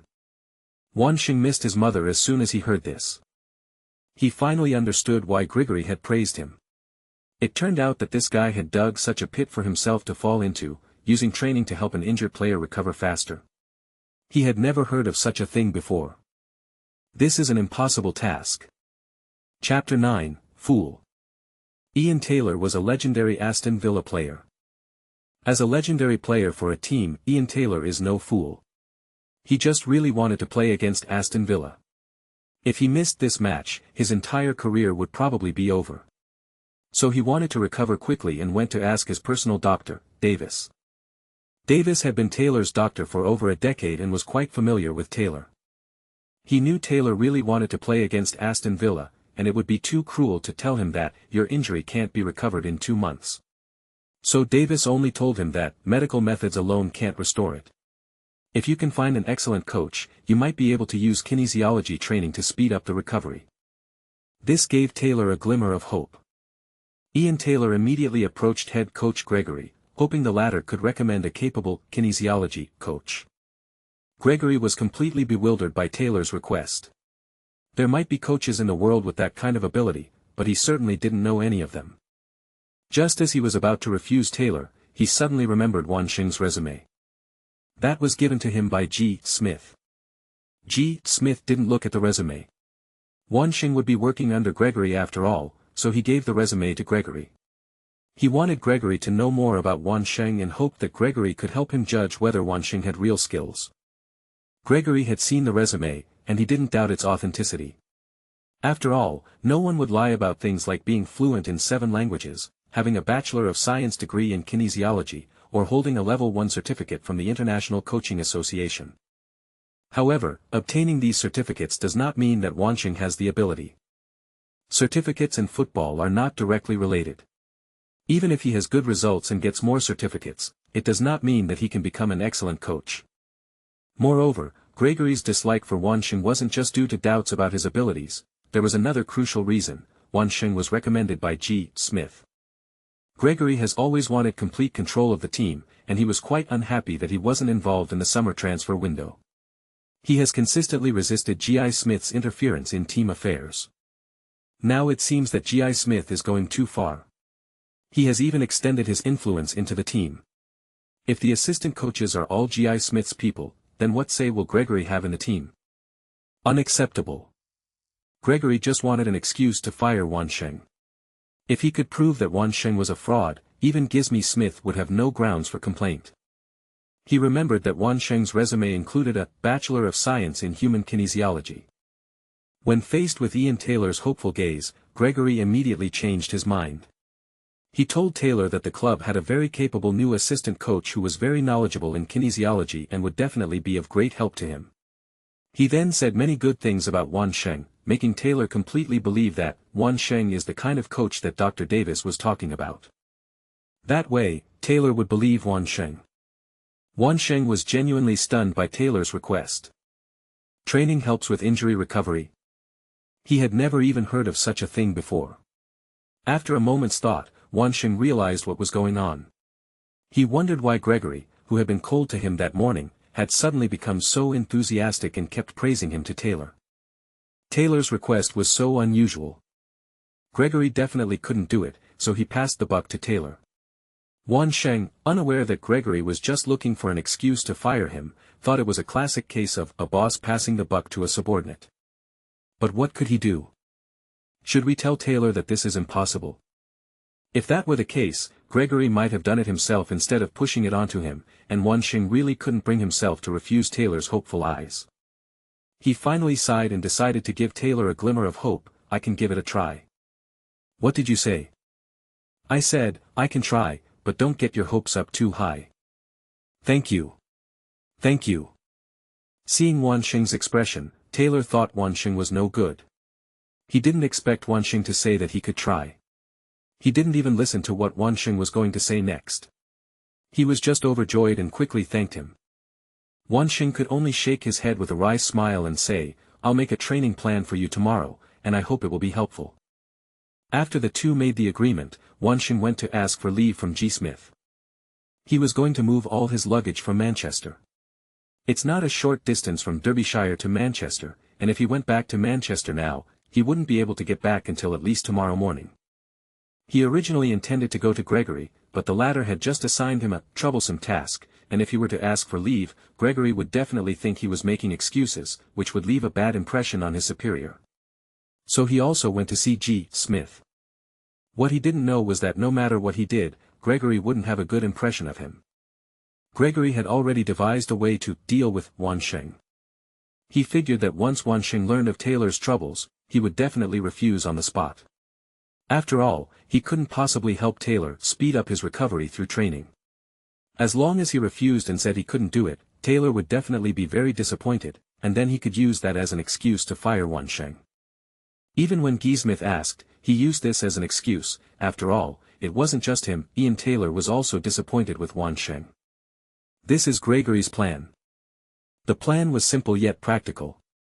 After all, to deal with a temporary assistant coach, all he needed to do was find an excuse. Whether the excuse was good or bad was not a concern for Gregory.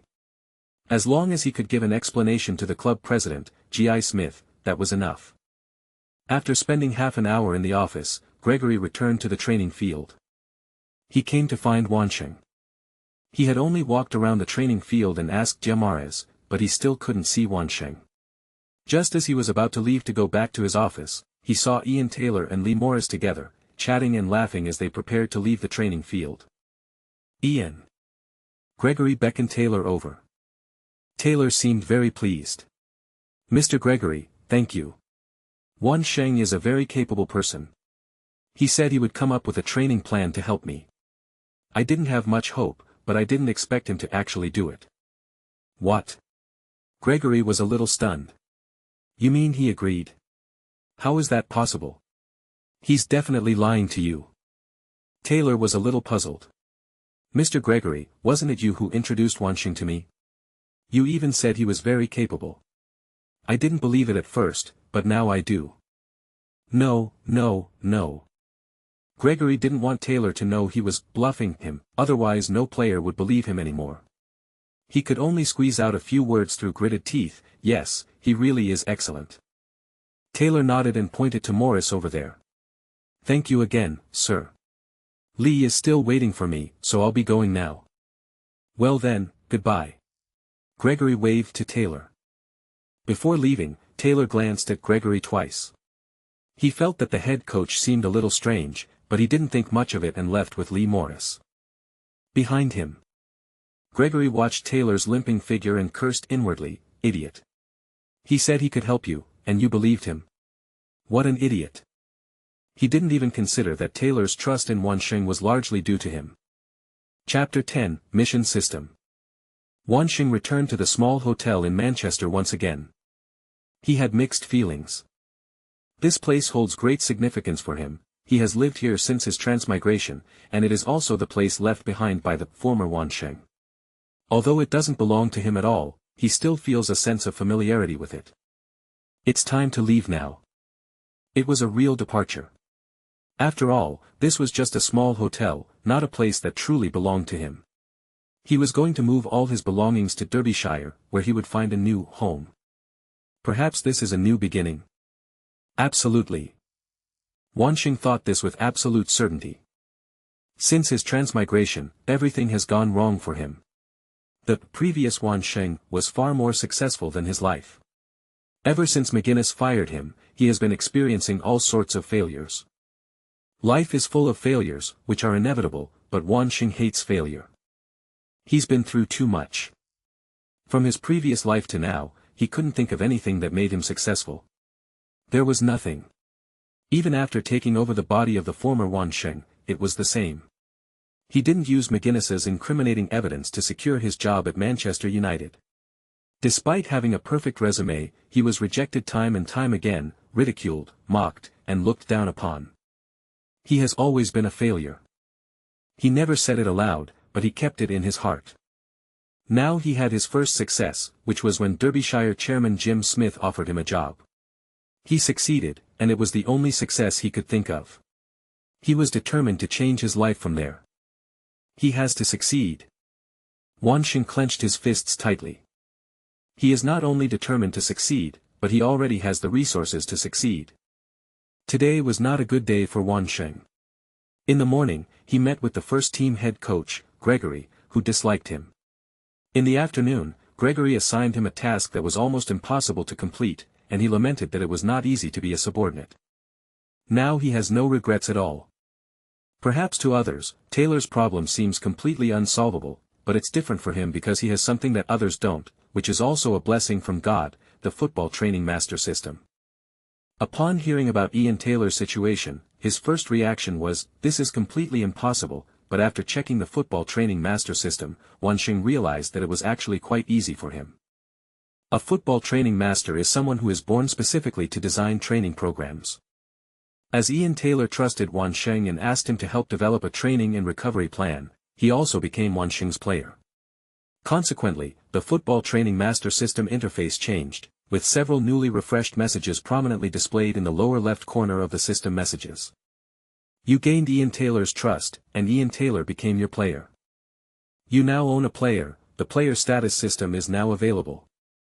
You now have a player, the mission system is now available.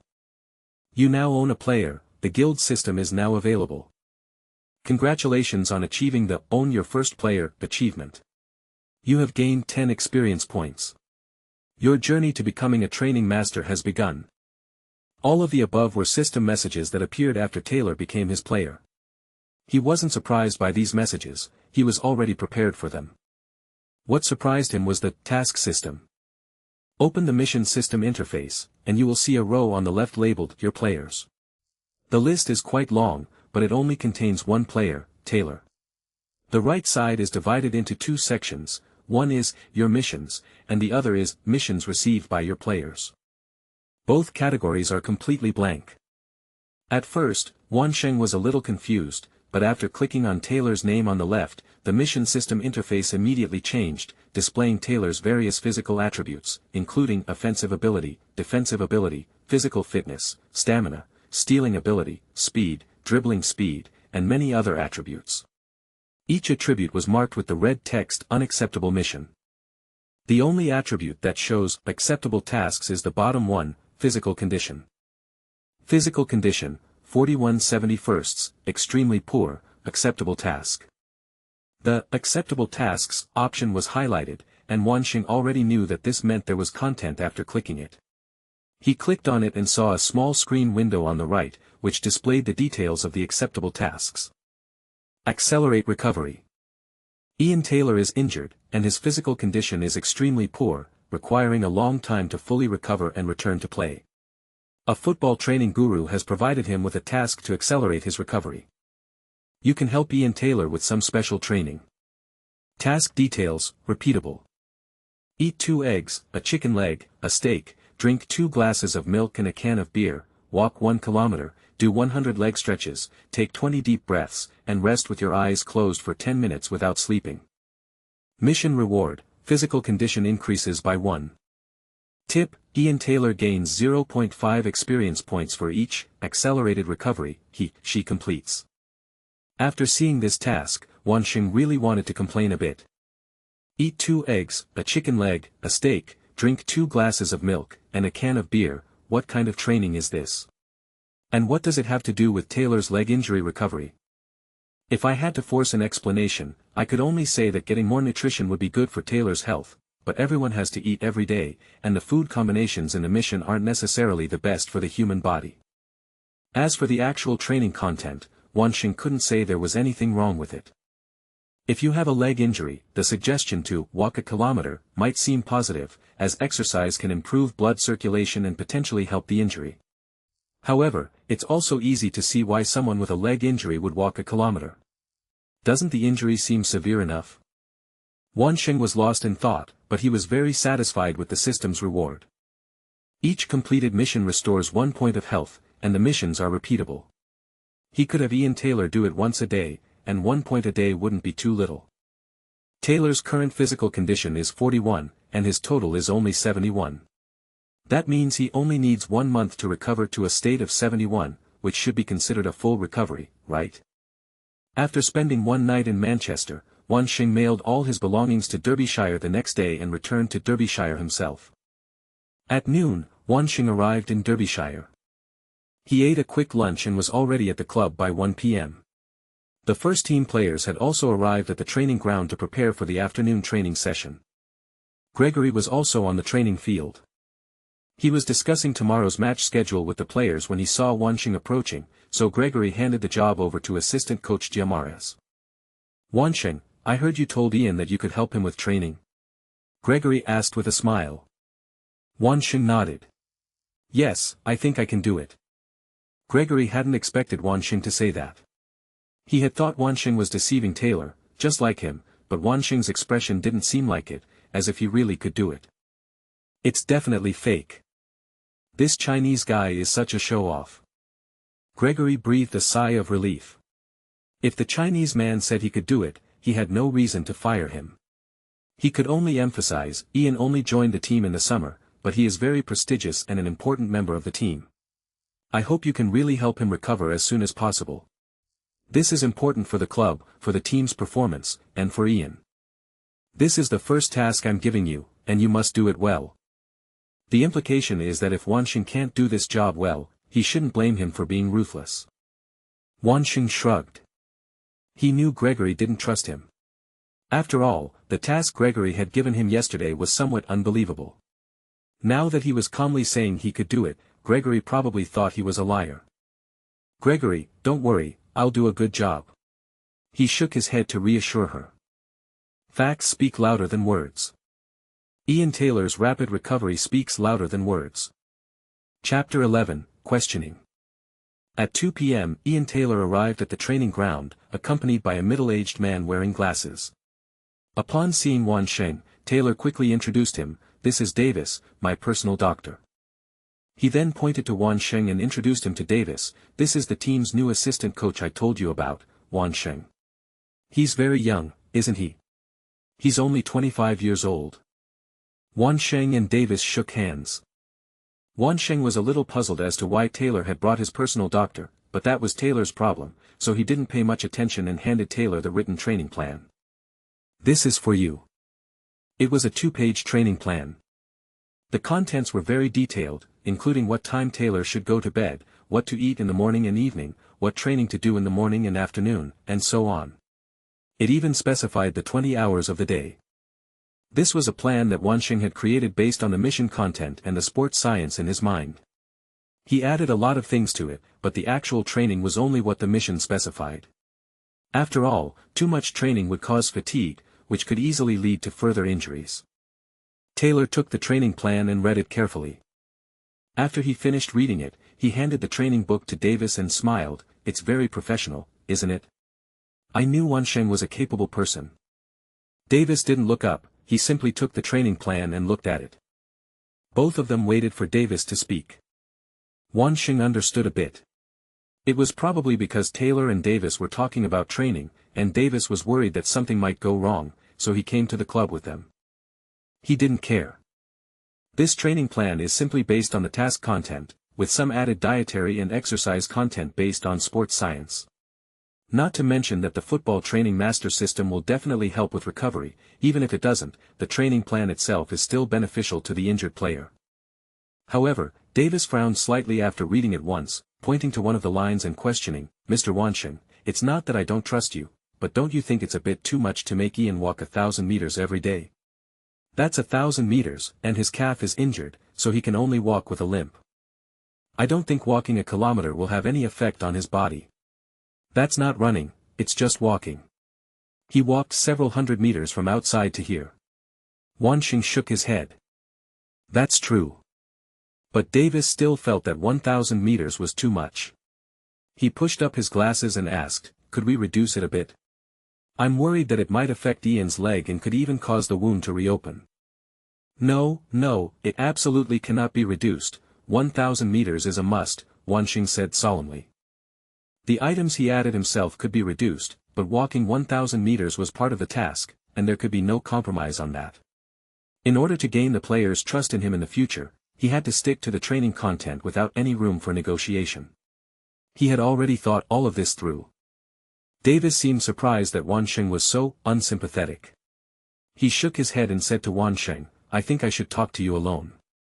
"What's wrong?" Taylor asked, puzzled. Davis explained, "It's related to this training program. I'm a doctor, and I think my opinion might be helpful to your recovery." He pulled Wan Sheng aside. Once he was sure Taylor couldn't hear their conversation, Davis said solemnly, "Mr. Wan Sheng, I think we should talk." "What do you want to talk about?"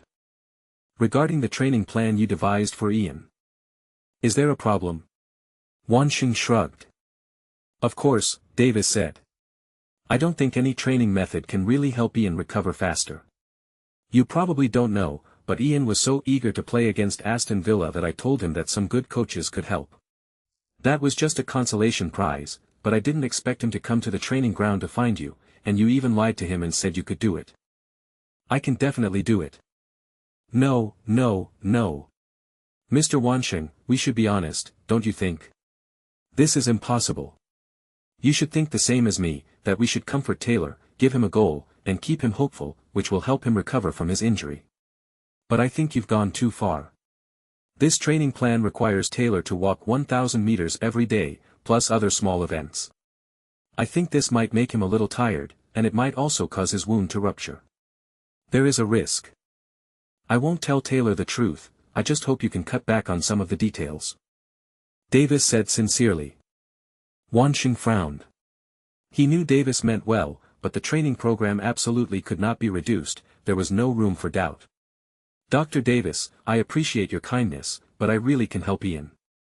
This training program was specially designed for him based on his situation, and it will definitely help him."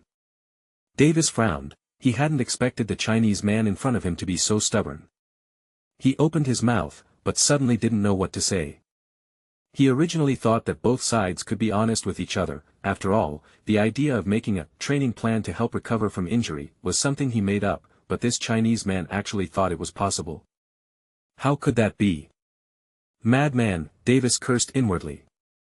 Davis was furious with Wan Sheng's attitude, especially worried that Taylor might be in danger if he followed the training plan. So he went to see head coach Gregory.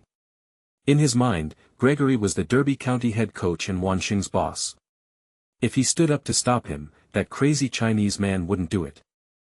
"You said he devised a training plan for Taylor and made him do a lot of exercise? Even walk a kilometer?" Gregory's expression was somewhat exaggerated. Davis nodded quickly and patiently explained, that Chinese man probably meant well in wanting to help Ian, but the training could very well affect Ian's recovery. Gregory nodded. He knew about this matter and originally didn't want to interfere. After some time, as long as it was proven over time that the training was ineffective, he would have a reason to let him leave. Gregory is now genuinely worried that it might affect Taylor's recovery. Ian Taylor was brought to Derby County by Gregory in the summer.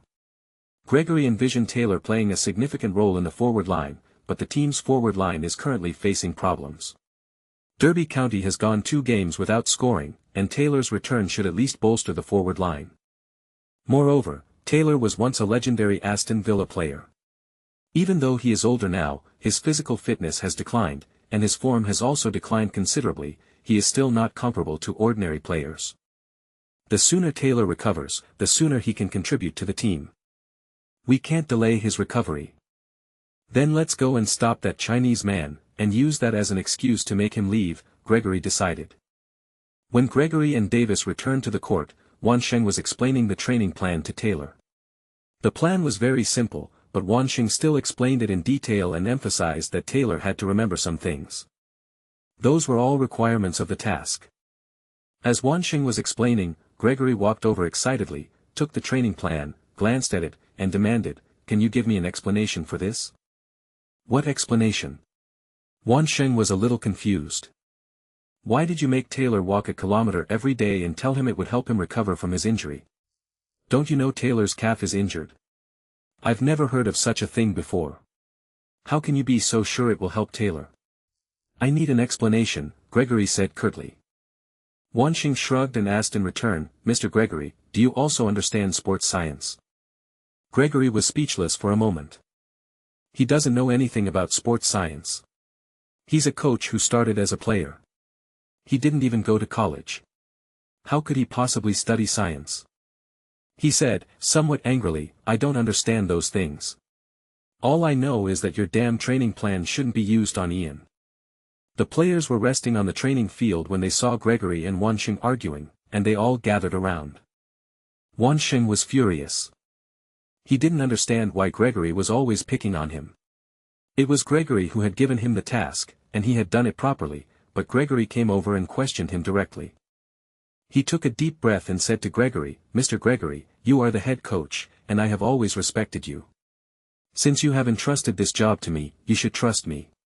This training plan of mine was specially designed for Taylor, and I believe it will be effective. Moreover, I guarantee that Ian will not have any problems." "I know you've never believed me. I don't understand why, but this is work and shouldn't be mixed with personal feelings. Besides, Taylor and I didn't know each other before, and I wouldn't do anything to hurt him. This training plan is effective, I guarantee it." Seeing the confidence on the Chinese man's face, the others around him, including the first-team players, Davis, and assistant coach Giamares, were somewhat convinced. But Gregory still asked, "What if it doesn't work? Besides, how long will it take to see results? Ian's injury normally takes 2 months to recover, and he can recover naturally by then. How can you prove that your training is effective?" 1 month. No, 3 weeks. If Ian follows my training plan and still doesn't see any results after 3 weeks, then I will resign without you having to say anything more. Wan Sheng assured him with absolute confidence. Everyone looked at Taylor, who immediately stepped forward and said to Gregory, "Sir, I believe in Wan Sheng." Gregory was somewhat dissatisfied that he hadn't been able to get rid of the Chinese man directly, but since Taylor had said he believed him, he really had no reason to ask him to leave now. He took a deep breath, but could only agree, "Okay, I'll give you 3 weeks." Chapter 12 Part-Time Jobs. That afternoon, the argument between Wan Sheng and Gregory, as well as Wan Sheng's confident assurances, reached the ears of many people. Most people in the club knew Wan Sheng's name, and even a few young players in the youth team were discussing the new Chinese assistant coach during their free time from training. He became a celebrity at the club. Club president Johnny Smith also heard the news, but he didn't say anything, just smiled slightly. But everyone knew that Smith hoped Wan Sheng could do it. After all, he was the one who agreed to let Wan Sheng join the club. The others were different, they had all discussed it privately. In other matters, Wan Sheng made such a confident guarantee that they would definitely believe him. After all, Wan Sheng showed a very strong confidence at the time, and that confidence made people believe that what he said was true. But this matter. The idea of allowing an injured player to recover extremely quickly through training is truly amazing. It sounds somewhat possible, but it's definitely not something a junior assistant coach could do. Not to mention that Wan Sheng is so young, he only has a bachelor's degree in sports science. What does a college degree even mean? However, many people are still interested in the training plan that Wan Sheng devised for Taylor. The next day, when Taylor returned to the training ground, many of his teammates asked him about the specifics of the training. They had heard snippets of information, but none of them were as detailed as Taylor's own explanation. Taylor didn't think there was anything to keep secret. He revealed some details, but they sounded quite ordinary. Apart from the food pairings being a bit puzzling, there was nothing special about them. "Ian, do you really believe that Chinese man?" Peter Kennedy asked. Taylor shrugged. "Like he said yesterday, he has no reason to lie to me." "I believe him too," Lee Morant said. In fact, he had only spoken 2 sentences with Wan Sheng in the restaurant. "I don't think he's lying. China is a mysterious country, and it's normal for it to be able to do some amazing things. God. I don't know what you're thinking, but I just don't believe it." Peter Kennedy's voice was full of disbelief. Taylor smiled and said nothing. He didn't care whether others believed the Chinese man or not, but this was his only chance to recover quickly. Even if he had doubts, he wouldn't say them. Besides, he didn't think the Chinese man was lying. Training is about to begin. Taylor didn't need to train with the team. He arrived early today just to finish the required training sessions. Soon after, Wan Sheng appeared on the training field. Davis arrived later. "I came to check on your training, I felt I had to." "Ian, I'm worried about your injury," Davis explained, still concerned that training might aggravate Taylor's injury, so he came to see for himself. Wan Sheng simply shrugged indifferently. "There's nothing secret about the training content, they'll never know that what actually works is the task from the football training master system." Taylor's training program wasn't extensive, and he completed it all in less than 2 hours. Davis breathed a sigh of relief. He had thought the training would be difficult, but the Chinese man only required Taylor to complete the tasks without demanding high quality.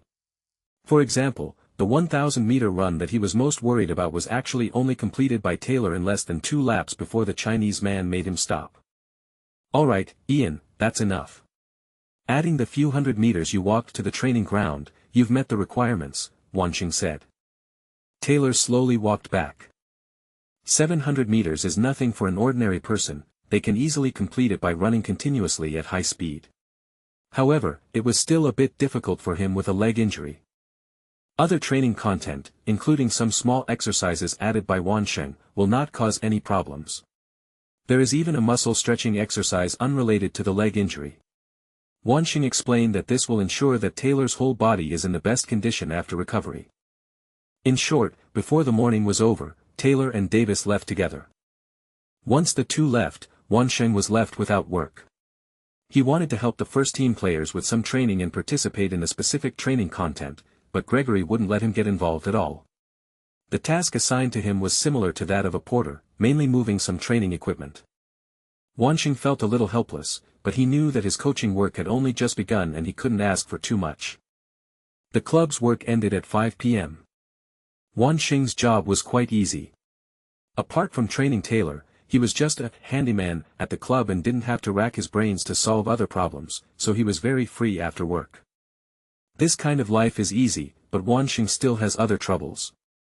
For example, salary. The temporary assistant coach's salary wasn't high, and he had to stay in a small hotel every day. With that, plus his daily expenses, he was barely making ends meet. He wanted to find a part-time job during his free time, and once his job became more stable, he would rent an apartment and have his own home. The doorbell rang. Wan Sheng opened the door, and standing there was Dolly, the female owner of the small hotel. The hotel and the pub downstairs both belonged to Dolly. Her husband had passed away 2 years ago, she was a pitiful woman. However, Dolly was in good spirits. She dressed beautifully every day, and many men pursued her, but almost none of them had a chance. There were even rumors that Dolly was a lesbian. "Hello," Wan Sheng greeted. He looked somewhat embarrassed, he knew why Daly had come. He paid for his room when he first arrived, only for 1 night, but he has stayed here for 3 days, and today is the 4th day. As expected, Dolly spoke up, "Sir, I think you should pay the room fee for the past few days." "Oh, I'm sorry. Wan Sheng quickly took out 2 banknotes and handed them to Dolly, saying, "This is for my room fee. I'll only accept your payment for these 3 days, but I still want to ask, how many days are you going to stay here?" Dolly took the money and asked with some doubt when she received her change. Wan Sheng thought for a moment and said, "I have a job in Derbyshire, but it's only temporary, so I want to stay here for a while." Dolly's eyes lit up. She was a little pleased that Wan Sheng said that, because it meant the room could be rented out every day. Just as she was about to turn and leave, Wan Sheng stopped her. "Boss, no, Dolly, I don't know if I can call you that. It feels strange to call you boss, and calling you madam is also a bit inappropriate. Are you complimenting my beauty?" Dolly smiled broadly. "You are beautiful to begin with. Smooth-tongued, I didn't expect you Easterners to be like this too." Although she said that, it was clear that Dolly was in a good mood, and she was waiting for Wan Sheng to speak. Wan Sheng hesitated for a moment, but still spoke up, "You know, I've only been in Derbyshire for a few days, I don't know anyone here, and the pay isn't high, so I'm looking for a part-time job. Do you have any job recommendations?" Dolly looked Wan Sheng up and down. "What can you do?" "Waitress, hourly worker, even cleaner. Anything is fine. I speak many languages, and I most hope to find a translation job," Wan Sheng said. "You meant the second part, didn't you? I didn't realize you knew so much." Dolly smiled. Wan Sheng smiled sheepishly. Daly suddenly found the young man in front of her rather endearing. After thinking for a moment, she said, "I don't have any connections for translation work, but if you're just looking for a part-time job, you could work as a waitress at the bar downstairs. The hours are from 6 to 10 every night. Little Beth always goes on dates at night, leaving me all alone to run around every day, which is quite annoying. Would you be willing to take this job? Of course, I'm also worried that it might be too far and cause some trouble."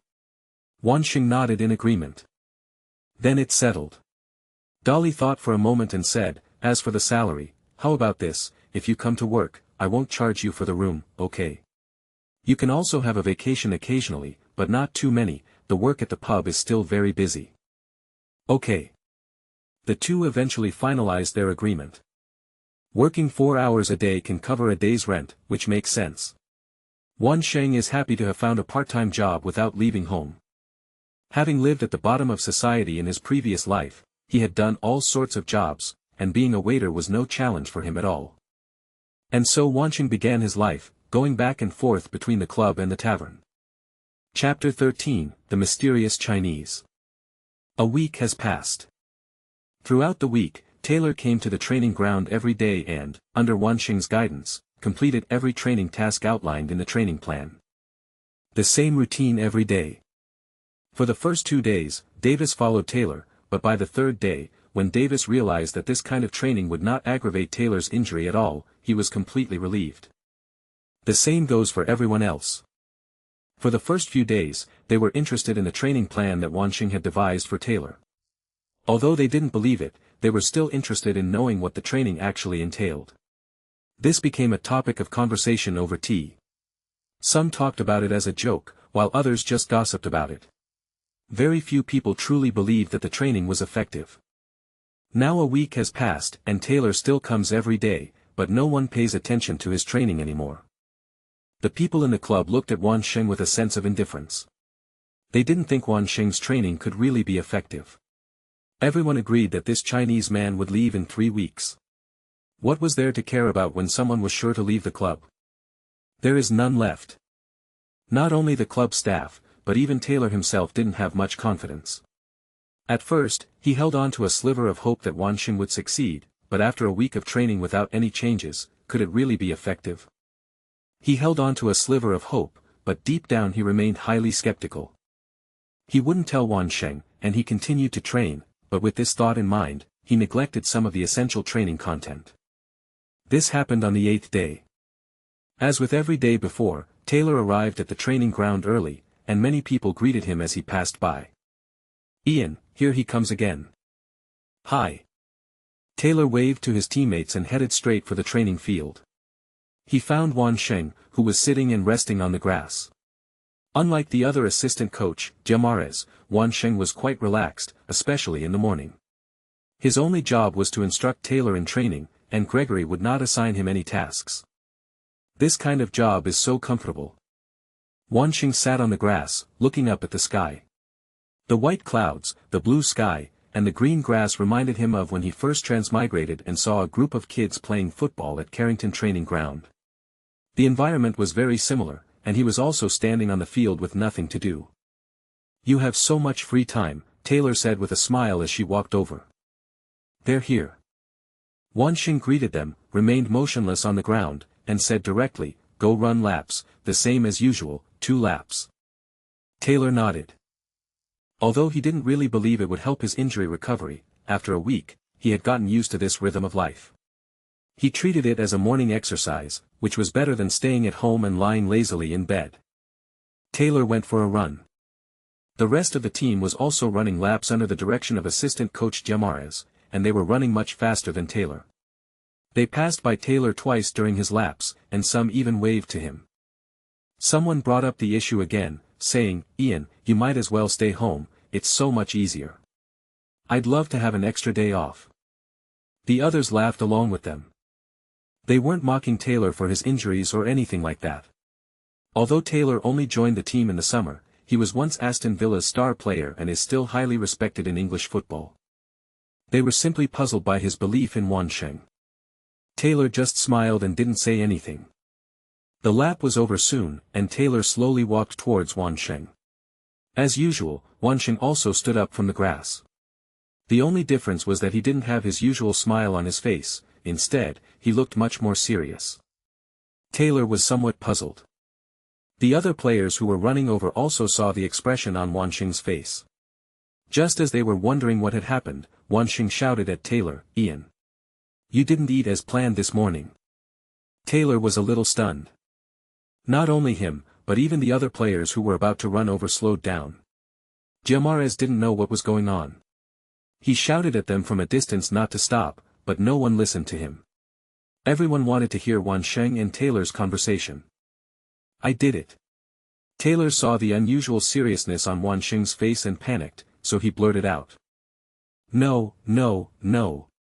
You didn't." Wan Sheng kept waving his hands. "Taylor, you didn't do that. Right? You didn't eat the eggs, you didn't drink the milk, am I right?" Taylor was genuinely stunned. He thought that if he made a rebuttal, the Chinese man would stop harping on the matter, but he didn't expect him to actually hold on to it. The question is, how did he know that? He didn't speak, but the others could tell that Wan Sheng was telling the truth. Taylor really didn't do it. The question is, how did this Chinese person know this? Wan Sheng naturally wouldn't explain. He simply questioned Taylor, "Don't you believe in my training either?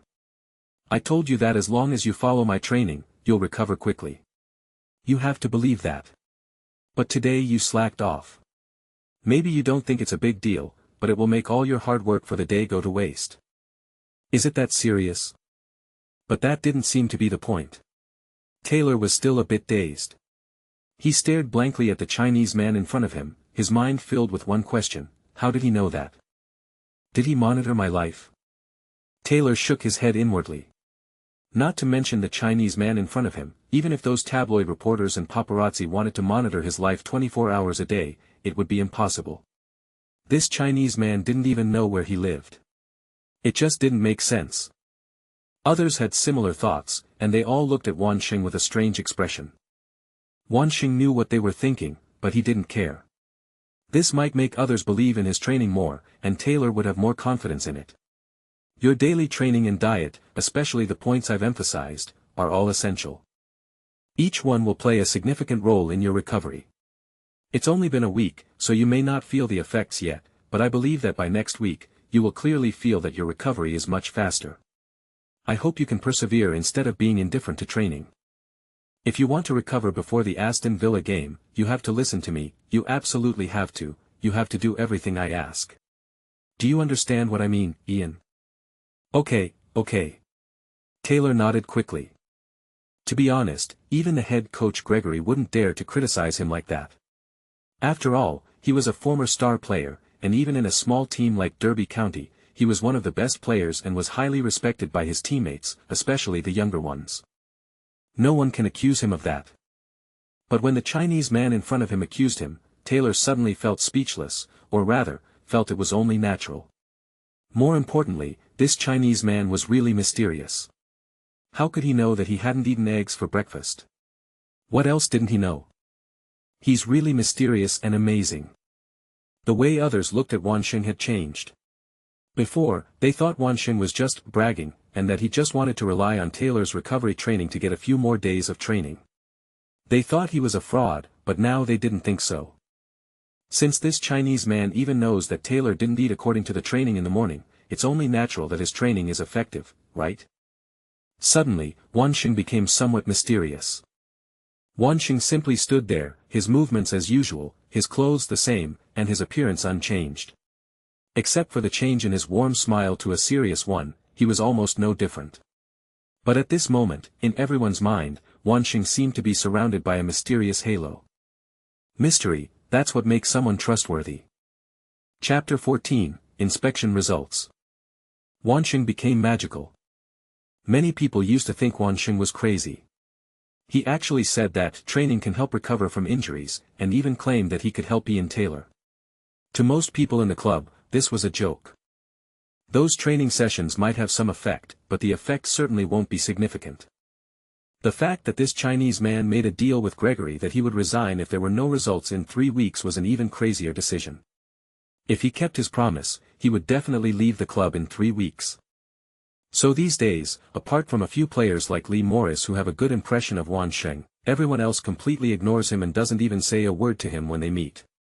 There are many such people, such as some club staff, assistant coach Giamares, and some team management. They treat Wan Sheng like air and even secretly laugh at those who believe in him. Things are different now. News has spread that Wan Sheng reprimanded Taylor at the training ground, and many people find it unbelievable.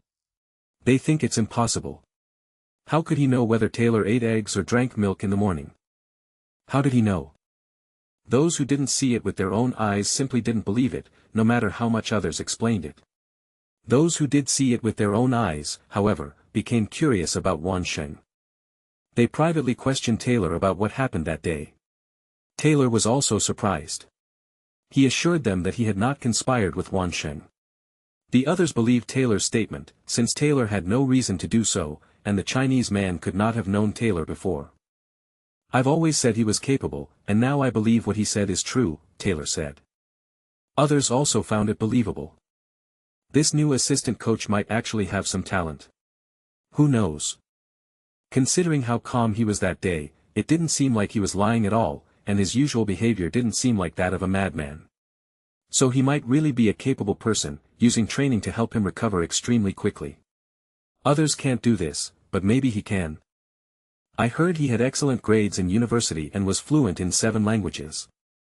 In terms of academics, he can be described as a genius. It's normal for such a genius to have some abilities that others don't have. Moreover, he comes from mysterious China.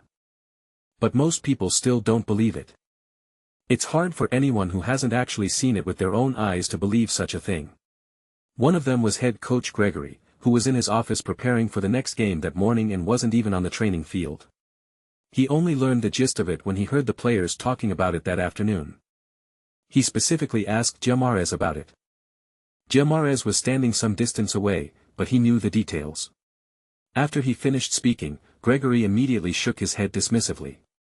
"He's just trying to scare us." Gregory simply didn't believe it. It's probably all an act between him and Ian.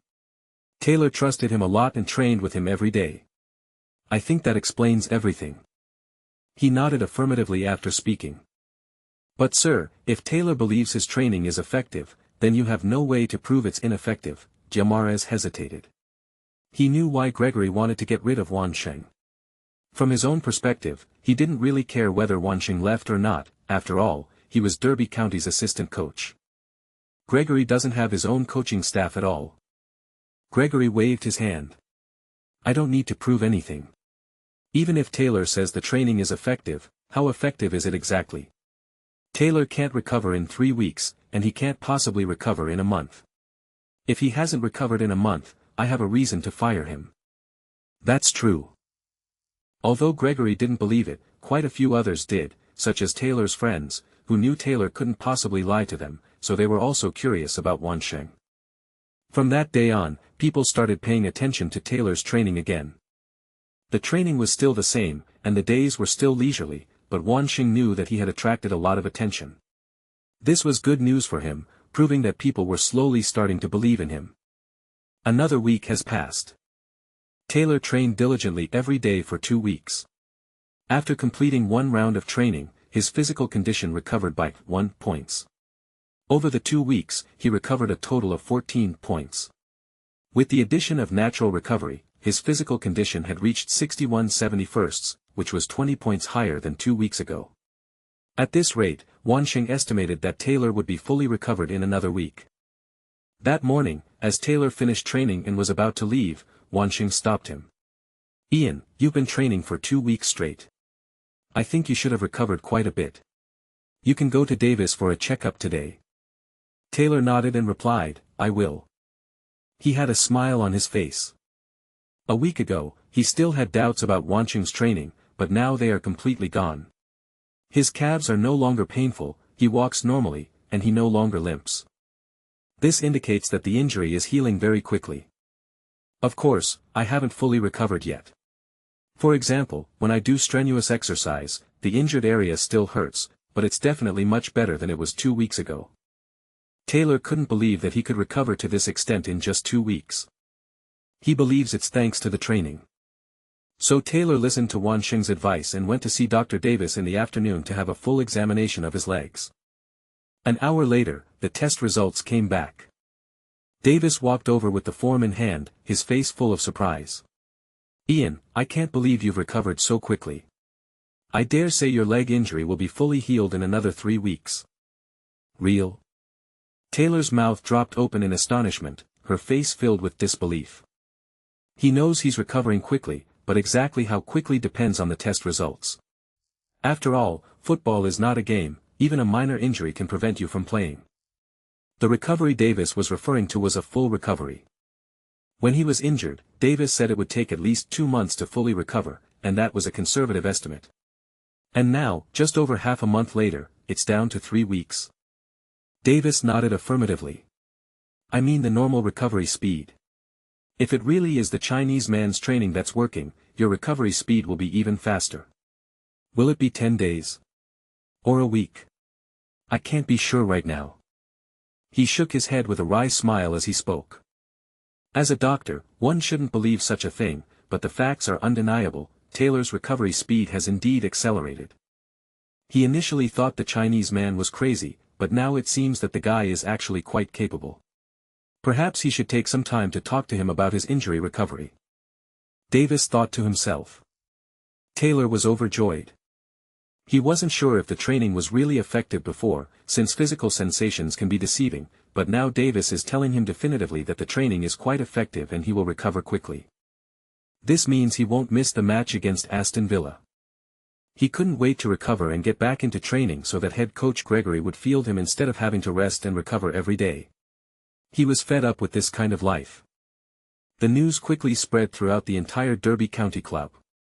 Everyone who heard the news was very surprised. They couldn't believe that the Chinese man's training could be effective, and so effective at that.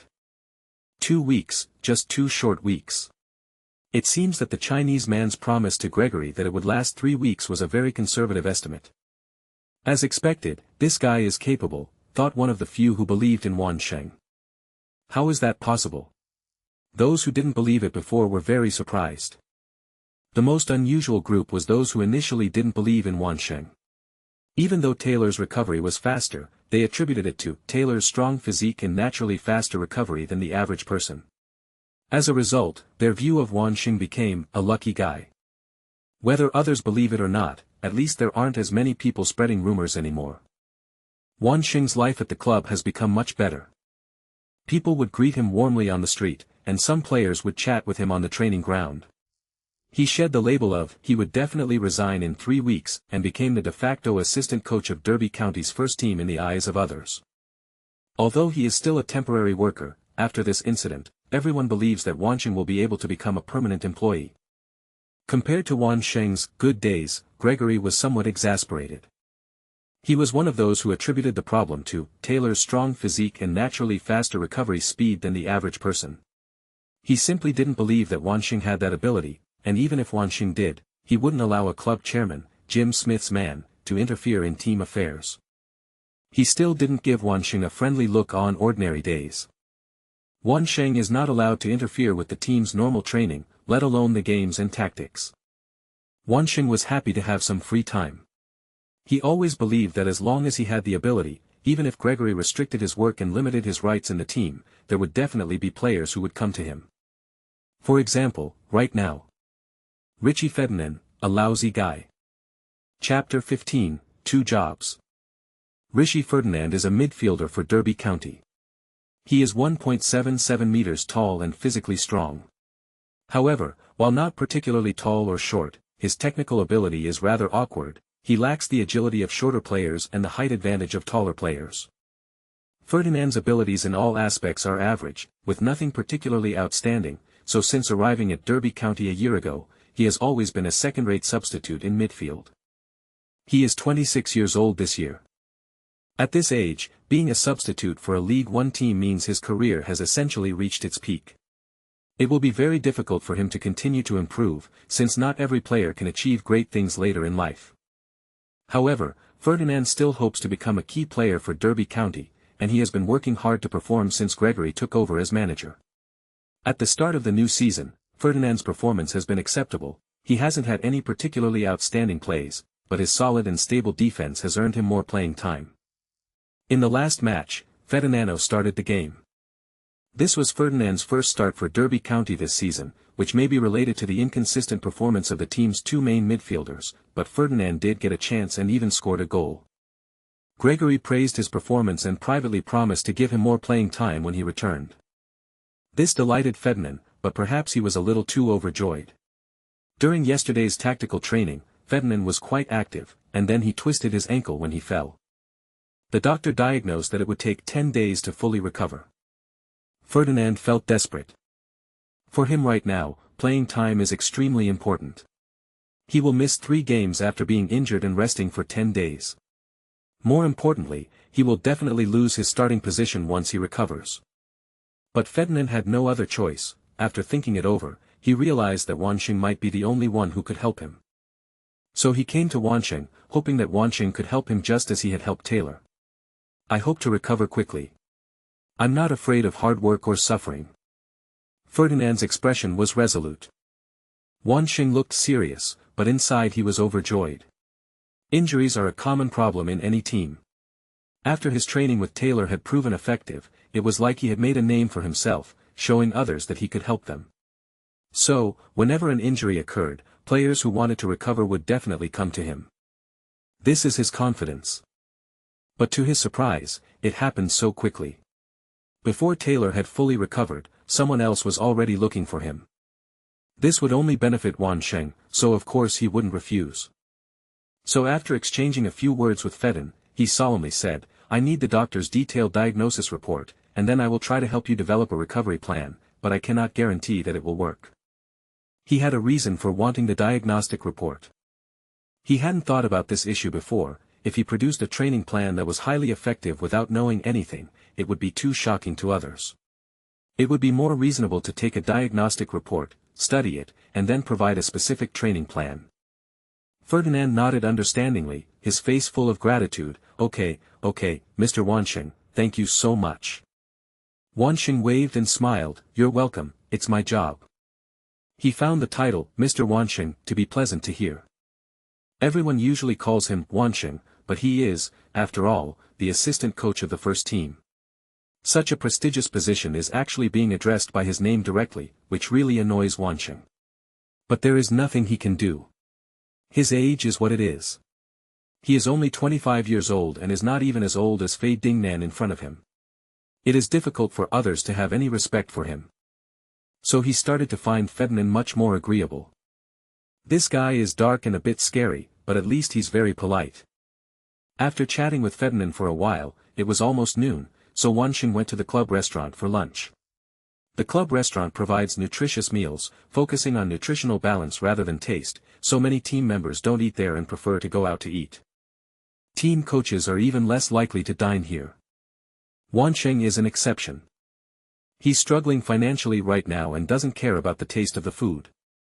Lunch here is provided free of charge for the first team, and as the first team's assistant coach, he's naturally one of those who get it for free. It would be a shame not to take advantage of this benefit from the club. The restaurant was sparsely populated. Wan Sheng spotted Lee Morris at a glance. He was familiar with Taylor and Morris in the club, so he took his tray and walked over. Maurice raised his hand at him. There was a white player next to him, Jamie Vicente, who is 32 years old and a veteran of Derby County. Wan Sheng had never spoken to him, but they knew each other's names. The two were discussing nutritious meals. Wan Sheng, you're the coach, you should know more than us. Do you really think this combination is nutritious? Vincent pointed to the food on the plate, a steamed egg, a small steak, 2 fries, and a large sandwich. This combination is nutritious. I don't feel any difference between eating this and eating out. He shrugged, his eyes full of disapproval. Morris said, I don't think so. Bale has worked at the club for decades, he knows what we need most, and we should trust him. But I feel the same way. It's better outside, at least the food is better. I'm still very tired. It doesn't matter what I eat, I'd rather rest at home for a day and I'll feel more energetic. What's wrong with you? Wan Sheng interrupted. I just felt out of sorts. It takes me several days to recover after each game. I was hoping these nutritional meals would help, but they were completely useless. Wan Sheng shook his head. This is just ordinary food to replenish nutrients, it's useless for restoring physical strength. Oh. You know about this? Morris asked with interest. Of course, Wan Sheng said with a smile. What kind of food can help with recovery? Vincent asked. He was already 32 years old and often encountered problems with physical recovery. After each game, he needed a long time to recover. If it was a busy schedule, he simply couldn't play twice in a row. This is his biggest problem right now. This is a problem that all veterans encounter, but Vicente still wants to do better. He eats the club's nutritional meals every day and insists on training diligently every day, but the specific results are still not very good. Wan Sheng rested his chin on his hand, thought for a moment, and suggested, normally harmless foods don't really help with physical recovery. They're all for making you healthier, not for getting you back to your best condition faster. You could try eating some fried food, or occasionally drinking a little beer, maybe that will have some effect. Morris exclaimed dramatically, but we're football players, it's not really appropriate for us to eat that. Of course you can't, Wan Sheng said. You're still young, and eating those things can easily affect your health. But Vicente is different, he's already over 30. 32 years old. Also, just call me Jamie. Okay, Jamie, Wan Sheng continued, when most people approach 30, their physical condition begins to decline significantly. It's difficult to maintain that condition by only eating foods that maintain health. There's scientific evidence for this, so Jamie, you should try other foods. So, Wan Sheng, do you have any good suggestions? Wan Sheng looked at Vicente and said solemnly, I told you, beer, fried food, and so on, basically high-calorie foods and stimulating drinks. Okay, if you trust me, I can help you, but I can't guarantee it will work. I believe you, Vincent said. Like you and Taylor said, you have no reason to harm him, and you even helped him. I think you have even less reason to harm me. Thank you. Wan Sheng laughed and said, You're welcome. I'm the team's assistant coach, it's my job. Speaking of this, Morris suddenly asked, Mr. Gregory doesn't seem to like you very much. You're also our coach, right? Please forgive me for saying this, but he doesn't seem to want you involved in the team. I don't know why either. Wan Sheng shrugged, he genuinely didn't understand. Logically speaking, since I have already demonstrated some abilities, Gregory shouldn't be prejudiced against me anymore. But it seems like that guy is targeting me. He doesn't want me to get involved in the team's daily training at all, let alone other tasks. I think he did it to make my job easier, Wan Sheng said somewhat sarcastically. But I still hope to help more people. If you want to improve your skills in certain areas, or like Jamie, want to regain your physical fitness, you can come to me.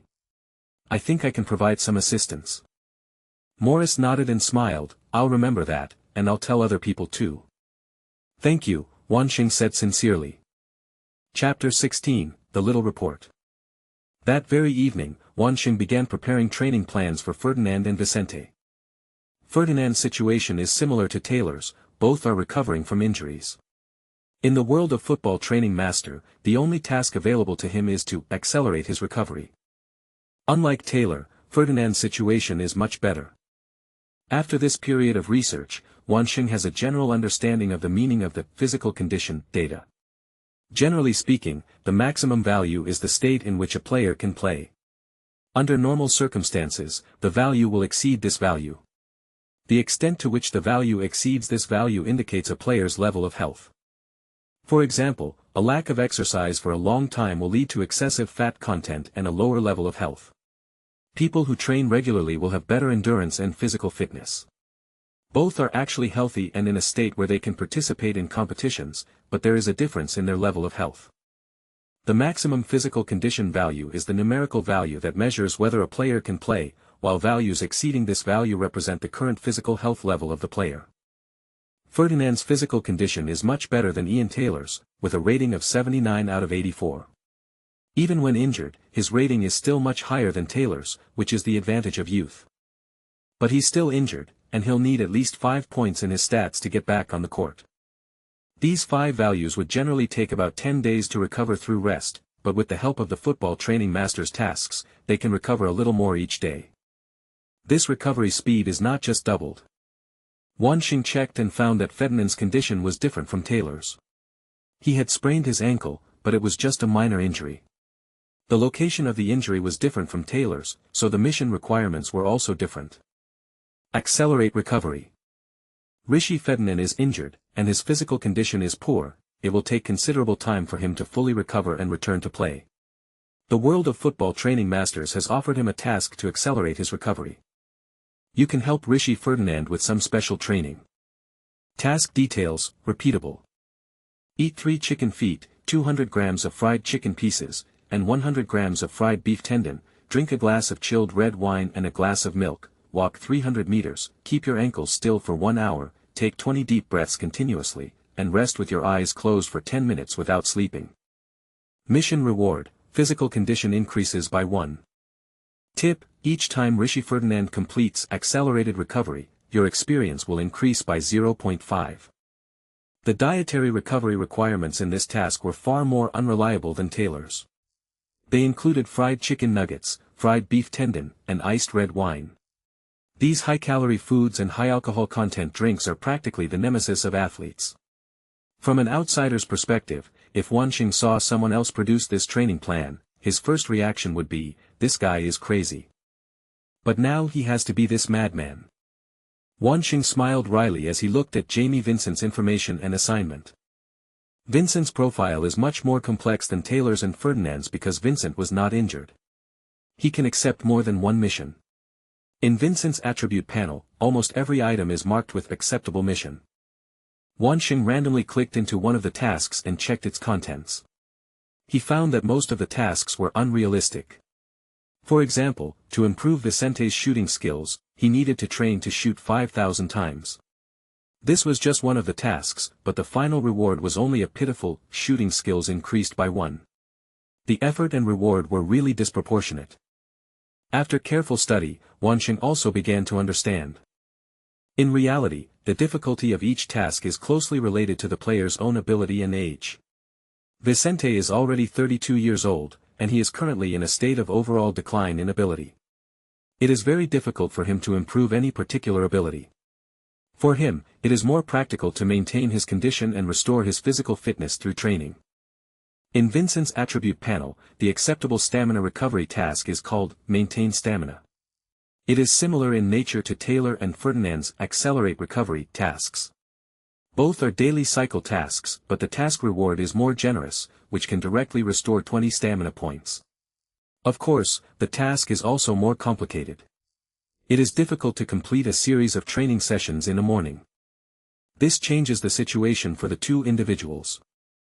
Ferdinand is injured and does not need to train with the first team, so he can train at Wan Sheng to recover from his injury. Vicente is different. He needs to do daily training, and if he trains according to Wan Sheng's training plan, it will definitely take up a lot of his normal training time. That's a choice Vicente has to make himself. Wan Sheng also gave the choice to Vicente himself. Although he was confident that Vicente would be more effective if he trained with him, the training time did conflict with the normal training, especially since head coach Gregory did not trust him much. That's just how it is, Jamie. I can't help you with the choice, you know that. Wan Sheng shrugged. Mr. Gregory doesn't trust me much. Vincent hesitated for a moment, then asked, Wan Sheng, are you sure this will be effective? Wan Sheng nodded affirmatively. He confidently stated, if you follow my instructions and complete the training, I guarantee that after each match, you will only need 2 days to fully recover your physical condition, and you will feel more energetic. This is his confidence. Vicente's stamina rating is only 73, which is not very high. After a match, his stamina rating will drop a bit, but he recovers 20 stamina points a day, so 2 days is enough for him to fully recover. However, it would take Vicente about a week to fully recover. The difference is enough to show the effectiveness of one's training. Vincent thought for a moment and finally decided to go ahead. Alright, I'll go talk to Mr. Gregory. I think I can understand, and I'm already 32 years old. I have the right to decide what kind of training I want to do. That's what he said. Wan Sheng nodded, he was still somewhat hopeful. Gregory didn't trust him and wouldn't let him interfere with the players' training.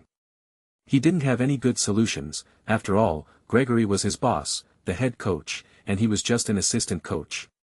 But if the players were willing to train according to his methods, then Gregory couldn't control them at all. If he insists that no one should follow Wan Sheng's more effective training, he will lose all prestige. He could only try his best to prevent Wan Sheng from interfering with the team, but if the players asked to train with Wan Sheng, there was nothing he could do. Sure enough, Vicente brought good news in the afternoon. He agreed, Vincent said. I can start having time to train you tomorrow. Mr. Gregory promised that I can have free time outside of tactical training. Wan Sheng nodded, this was exactly what he had thought. He was somewhat pleased. Gregory had always been reluctant to let him interfere with the team's training, and he didn't really want any conflict with the head coach either. However, if he wanted to improve his level as a football training master and gain more experience, he had to get involved in the team's training affairs. Wan Sheng only hoped that the results of his repeated training with the players would let Gregory know that his training was helpful to the team. If the other party could trust him, they could actually become good partners, he would be in charge of training, and Gregory would be in charge of the games. There is no conflict between them. Just as he was thinking, Jamarez walked over and said to Wan Sheng, go to Mr. Smith's office quickly, he's waiting for you there. Wan Sheng nodded. Oh, right, Mr. Gregory is there too, Jamarez reminded him. Wan Sheng was taken aback, then quickly thanked him. Mr. Gregory was there too. In the chairman's office? The chairman wants me to go there myself, that probably means Gregory has tattled on something to the chairman. Considering what happened with Vicente today, the content of the tattle is self-evident. Chapter 17, The Chairman's Expectations. This wasn't the first time Wan Sheng had come to the chairman's office. The first time was for an interview, and the second time was to ask for leave. This is the third time. He visited this office 3 times, and each time his feelings were different. The first time, he walked in for the interview looking travel-worn and nervous. He was just trying it out, but he left feeling delighted. The second time was the next day, when he asked for leave to return to Manchester. At the time, he was thinking about how to deal with the work Gregory had assigned him, and other than that, he was burdened by many other worries in life, so he wasn't in a good mood.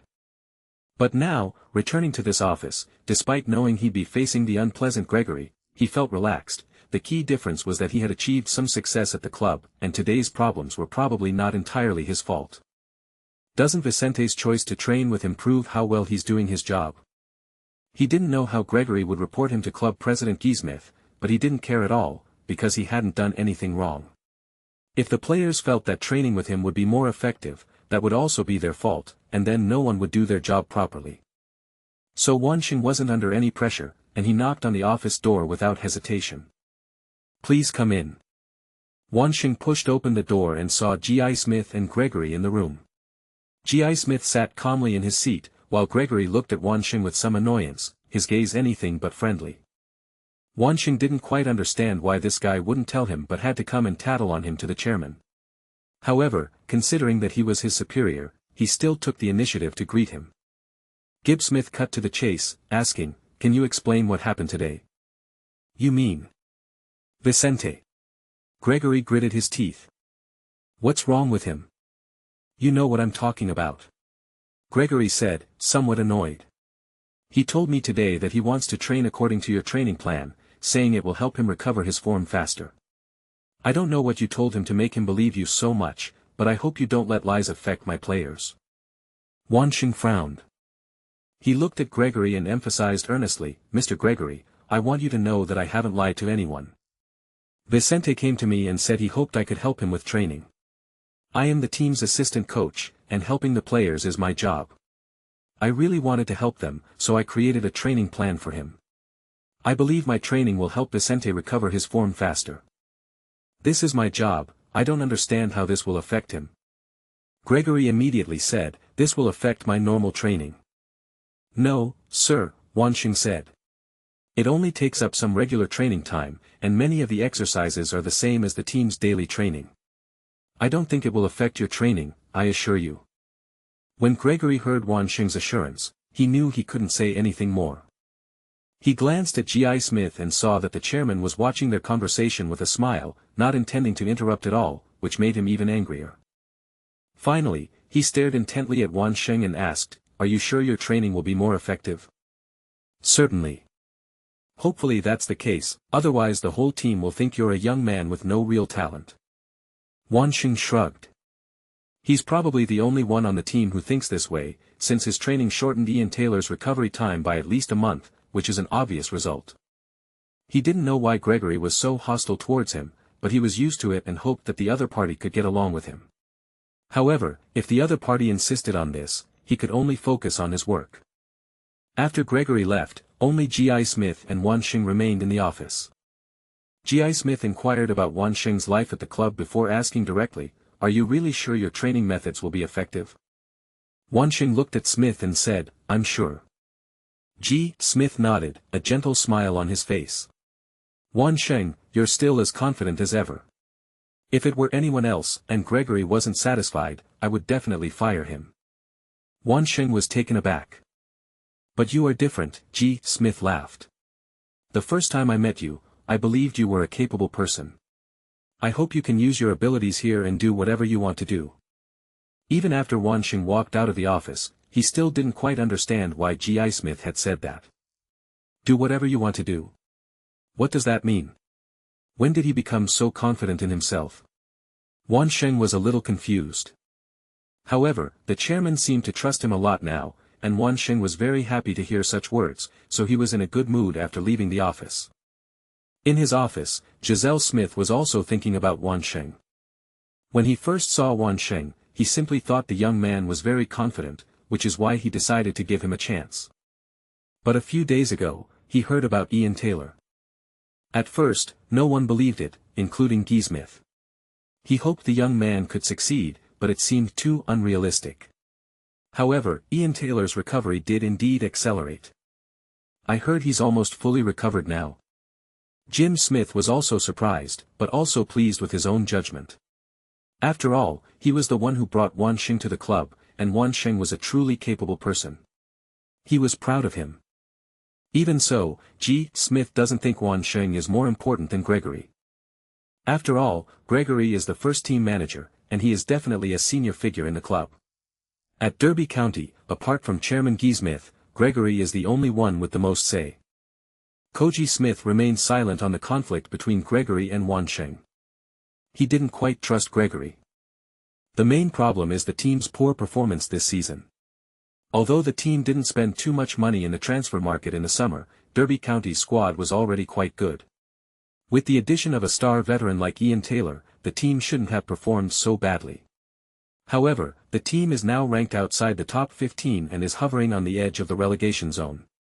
Such a result is obviously unsatisfactory. If it gets any worse, Derby County will be in danger of relegation.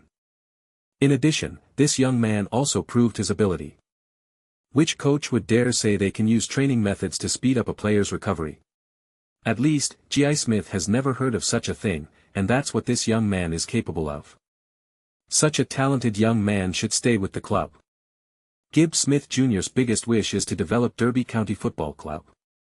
From the perspective of the club chairman, developing a club is not just about having a few star players, an excellent head coach, and then striving to get promoted to the top league. An excellent club must also have a complete youth training system and be well developed in all aspects, such as facilities, stadiums, management, and coaching team. Derby County has always lacked a coaching staff. The team only has one assistant coach, Diamares, and no other professional coaches. This makes it difficult for the players to train in certain areas. For example, the team's goalkeepers can only train using second-rate equipment and cannot receive guidance from a professional goalkeeper coach. This is a big problem. G.I. Smith hopes that Wan Sheng can become a coach belonging to Derby County. Such a coach is very capable and will stay in Derby County for decades, completely bearing the Derby County label for his entire life. This is completely different from the first-team coach who leads the team to the game. The latter may achieve greater things, but they are destined not to belong entirely to Derbyshire. Chapter 18, The Camp of the Old, Weak, and Disabled. Wan Sheng had no idea what G.I. Smith was thinking. If he had known, he would have just sneered and become a coach exclusively for Derby County. In that case, the football training master should be renamed the Derby County Club Training Master, which is not funny at all. He is grateful to G.I. Smith for giving him a job where he can use his abilities, but he certainly wouldn't want to dedicate his life to Derby County like that. By becoming Derby County's exclusive coach, wouldn't he have become a worker whose surplus value was being extracted by capitalists? And wouldn't the vast majority of that surplus value be extracted? He nurtured star players who were then sold off, turning them into cash in G.I. Smith's pocket. He kept the club's players in top form and performing exceptionally well, leading to a dramatic improvement in the team's results and reputation. What can he gain? A meager salary, and nothing else. It's out of the question. But for now, he is indeed being exploited for his remaining value. His salary is not even enough for him to live a comfortable life. He still needs to work part-time as a waiter in a small bar every day, and going out for a big meal is a luxury. But this job was hard-won, and he wouldn't give it up easily. To succeed, he must climb the ranks step by step. Now he also needs to develop various training programs to help players regain their form. He also hopes to have more work to do so that he can level up in the football training master game. When his abilities are stronger, he will be able to do even better. This is his only goal in the near future. Back at work, he kept a close eye on Ferdinand, Taylor, and Vicente's training every day. Unlike the other two patients, Vicente's training was very effective. He only needed to recover his physical fitness and completed one round of training. He could clearly feel his physical condition improving. He was very satisfied with Wan Sheng's training. Such obvious results are not comparable to ordinary training. He shared his feelings with his teammates, and the veterans, who were also struggling with physical limitations due to age, started to train according to Wan Sheng's methods. But their training, done independently using Vicente's methods, yielded almost no results. That's for sure. Wan Sheng didn't help them accept the task. Without the assistance of a football training master, it would be strange if they could achieve any results by simply following the instructions. Doing the task without any reward would be a complete waste of time. So they came to Wan Sheng again. Wan Sheng was naturally happy that more people were asking him for help, as it meant his experience would increase significantly. He patiently developed a personalized training plan for each person, reminding them to remember that many of the training exercises must be performed. He felt that his work had truly entered a period of growth. A few days later, Ian Taylor returned to the team after recovering from his injury. After the final day of training, Wan Sheng told Taylor that he had fully recovered and gave him a recovery plan similar to Vincent's. Taylor happily expressed his gratitude. "Thank you, Wan Sheng. Thanks to you, I was able to recover so quickly. I will follow the plan every day," he assured me. Wan Sheng nodded with satisfaction. His expression was like that of someone who was happy to help, but in reality, he was calculating how many experience points he could gain from Taylor. He also gave Taylor a set of training exercises to help him regain his physical fitness. Participating in a 90-minute match puts a tremendous strain on the bodies of these veterans. Relying on their own recovery, it would take them several days to fully recover, and their condition wouldn't be at its best. With this training plan, they can fully recover to their normal level within 3 days. Of course, the prerequisite is that Wan Sheng helps them accept the mission in the world of football training masters. The next day, Ferdinand's injuries were healed. Many people were somewhat prepared for Taylor's recovery, since Taylor had previously stated that his injuries were healing quickly and it was normal for him to be fully recovered now. His recovery speed could also be explained by the fact that he was physically stronger than the average person and had a faster recovery ability. However, Ferdinand was different. He fully recovered in just 5 days, which must be related to Wan Sheng's training. Therefore, after Ferdinand recovered, many people had even more faith in Wan Sheng. Even Gregory became a bit nicer to Wan Sheng, since Wan Sheng had really helped him. The team's performance wasn't great right now, and having 2 more players on hand would be very helpful to Gregory's job. After that, Wan Sheng never lacked work. In the club, almost every player who is injured or needs to recover their physical strength will take the initiative to seek Wan Sheng's help. Moreover, when they train according to Wan Sheng's training plan, they are all very serious and rarely slack off. In this respect, Wan Sheng has taken on a lot of work for Jamares. Another week has passed, and the League One season resumed over the weekend. Derby County visited Crystal Palace and ultimately won 1-0. Ian Taylor, who started the match, scored the only goal and was named man of the match. Taylor was interviewed by the media after the game. During the interview, Taylor unexpectedly mentioned Wan Sheng, saying, "I want to thank the club's assistant coach. He helped me recover from my injury faster. He helped me develop training plans so that I could have more energy for the game." Wan Sheng, this name is really unfamiliar to Derby County fans. Only a very few fans have heard of Wan Sheng, but they don't care at all. What's there to pay attention to about a new young assistant coach? Manchester United is famous, but who would know the name of an ordinary assistant coach at Manchester United? Nobody cares. But when Ian Taylor mentioned it, many fans still remembered Wan Sheng's name, mainly because the name was quite unique, yet easy to remember. Wan Sheng's name was also mentioned the next day. A reporter commented, "When the team wins, we all focus on the players who score goals and the team's overall performance, but no one cares about the coaches at the club who work hard to keep the players in good form. But they are also important contributors to the victory." Wan Sheng was deeply moved upon seeing this report. This was his first time appearing in the media, even if it was only in this regional newspaper. But it was still his first time, so Wan Sheng hung the newspaper on the wall. Every morning when he looked at it, he felt good. His work is on track. In the world of football training master, Wan Sheng now has 7 players under his command, and more than a dozen other players are affiliated with the mission system. These are all players who trust him. Although he cannot help them accept missions, he can view their attributes. These players are essentially substitutes. If they need Wan Sheng's help, they will automatically become Wan Sheng's players, and Wan Sheng will then be able to help them take on various tasks. Besides the players, the club's head coach Gregory has also treated him much better. Gregory had targeted him before simply because he was recommended by Smith and was very young. In the coaching industry, youth is often not convincing.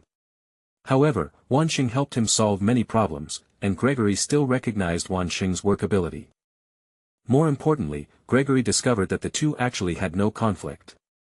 Wan Sheng was like a camp for the elderly, weak, sick and disabled. Players who are injured, have fitness issues, or are not in good form can go to Wan Sheng. These are the players who give Gregory headaches. Wan Sheng will then come up with a training plan to help them solve their problems. This does not conflict with Gregory's work as a team leader, and may even be quite beneficial. So while he wasn't particularly close to Wan Sheng, he wasn't too averse to him either. This is a good sign. After all, nobody likes having a boss who dislikes them, those days are truly unpleasant. As time went by, their relationship improved. On this particular day, Gregory asked Wan Sheng for the first time about the players' starting positions. "Wan Sheng, what do you think of Rhett? I'd like to give him a try, our strikers haven't scored in a long time." Chapter 19 Upgrade. Rhett? Wan Sheng was taken aback by the question. He hadn't expected Gregory to consult him on the lineup. He did know Rhett. He was a young lad recently promoted from the youth team, a white man, 1.9 meters tall. In the football training master's task system, Rhett was one of the players whose information could be viewed. Wan Sheng couldn't help but recall Ritter's information. His skills are all average. His advantages are his abundant physical strength and speed, but his disadvantages are also obvious. His ability to fight is too poor. He's never started a game, has he? Wan Sheng countered. Of course, Gregory said. He only played for 10 minutes in the last game, but he did a good job in those 10 minutes. I hope he can start in the next game and partner with Ian Taylor. What do you think? Wan Sheng considered it for a moment, then shook his head and said, his ability to fight is too poor. Gregory said, but our forwards haven't scored in a long time. Last month's goal was scored from midfield. I think we should give the young players a chance. Maybe. Wan Sheng didn't object anymore. After all, the game was none of his business, and the team's results were none of his business either. He was only responsible for training at the moment. Besides, even if he didn't think Rhett was suitable for starting, Gregory would probably give him a chance. His opinion really doesn't matter. But someone overheard their conversation, and as a result, the news that Wan Sheng opposed Rhett starting got out. Rhett also heard the news, and he felt quite indignant.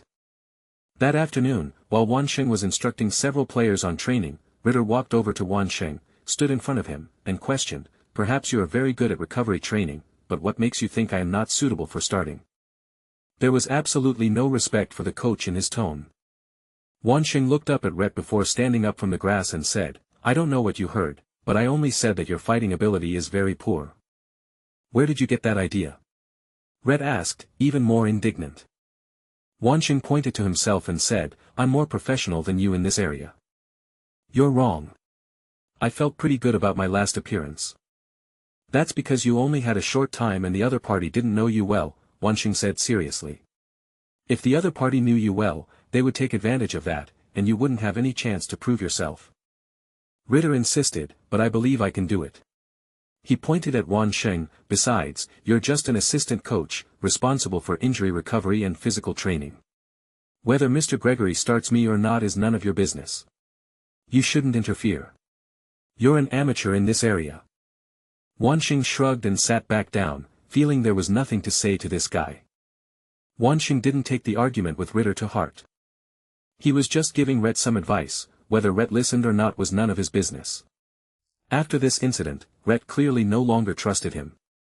One thing that proved this was that Rhett's information was no longer visible in the mission system of the World of Football Training Master. However, Wan Sheng doesn't care about one or two players. What he cared more about was that during this period, players were constantly doing tasks and accumulating a little experience every day. His experience had reached 99 points. This afternoon, after two more players finished training, his experience finally reached 100 points. Back at the small hotel, Wan Sheng checked out the football training master system. A new message appeared on the system message screen, Wan Sheng, your experience has reached 100 points. You can choose to upgrade to Coach LV2. Open the character panel, and you'll see an additional Upgrade button in the level information. Wan Sheng clicked without hesitation, and a new window popped up with 3 additional options. Please select the type of skill to be acquired upon upgrade. Attack. Defense. Train. You can choose the skills you gain from leveling up. And there are 3 types of skills. Offense, defense, and training. What are these? Wan Sheng thought to himself. Offense and defense are probably only used during matches. Right now, he's just an assistant coach, and Gregory won't take him to matches, let alone coach them. So, acquiring those skills is pointless. He should just focus on training instead. This might be somewhat useful. He selected training, and a message immediately appeared on the system message screen. You have learned accumulation over time. Open the character panel. The information on the panel has improved considerably since the beginning. Character, Wan Sheng. Level, Coach LV2. Position, Assistant Coach of Derby County First Team, England. Experience, 100 out of 400. Honors, none. Team Players, August 27th. Skills, Hypocrisy, Accumulation over time. Open the skill panel, and you'll already have 2 skills. The explanation for the new skill, Accumulated Experience, is, this is a basic training skill that increases the experience you gain by having your players complete tasks by 20%. Gain experience. Is this equivalent to consuming a 120% experience card? But that's far too little. Wan Sheng couldn't help but complain. Not only is there a lack of experience, but there are also limitations. The phrase, experience gained by completing tasks through your players, means that experience gained from other sources is ineffective. You should know that achievements also grant experience, and quite a lot of it. The first small achievement, owning a player, gives you 10 experience points, which is 1/10 of the experience needed to level up to level 2. After studying it for a while, Wan Sheng lost interest. He checked the time, went downstairs, and prepared to begin his work as a waiter for the day. He had been working at the pub for over a month and was familiar with the female owner, Daly, as well as many of the regular customers. They all knew that Wan Sheng worked at the Derbyshire club, but few knew exactly what he did. When Dolly saw Wan Sheng come downstairs, she waved to him and said, "You've come at the right time. Little Beth went out again today. She's always like that. I'm really struggling to manage on my own." Wan Sheng shook his head with a wry smile. He also met Beth, an 18-year-old girl who was very beautiful and had a cheerful personality. She always smiled at people, but she was always going out on dates with some non-mainstream boys. Perhaps it was because of the age gap, but Wan Sheng always felt that there was a generation gap between them. So, despite Beth's constant objections, Wan Sheng would still call her Little Beth. The work at the tavern wasn't actually that busy, the two of them could manage.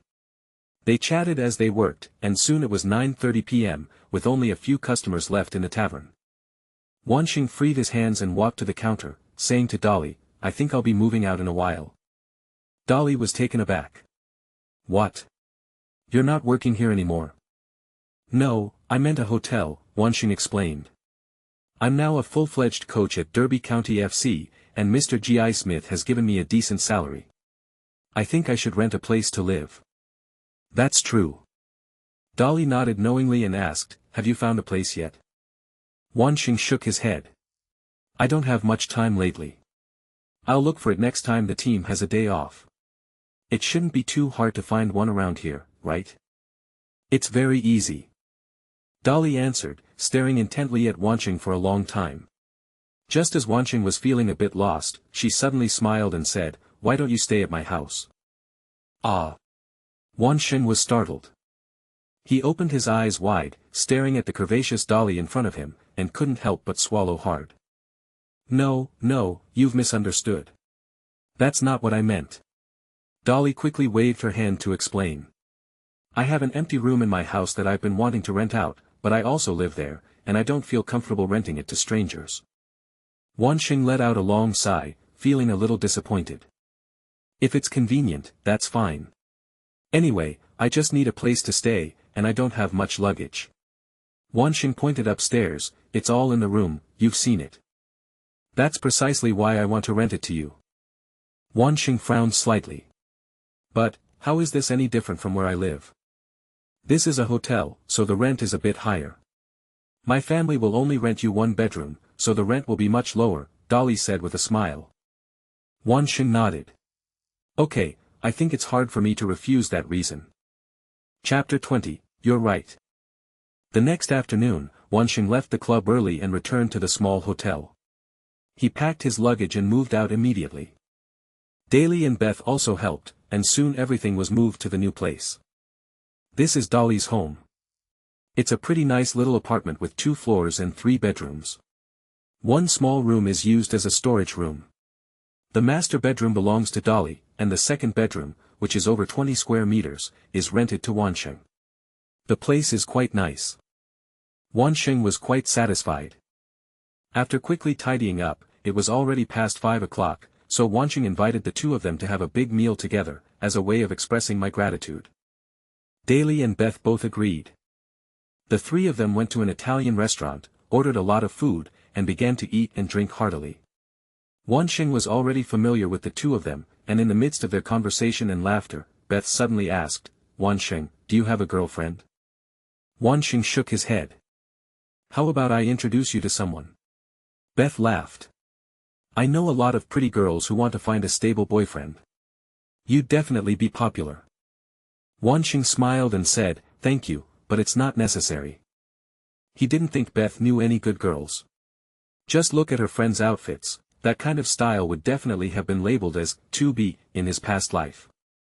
Beth suddenly blinked and looked at Wan Sheng and Dolly with a smile. "Are you two related?" "What?" Wan Sheng was stunned.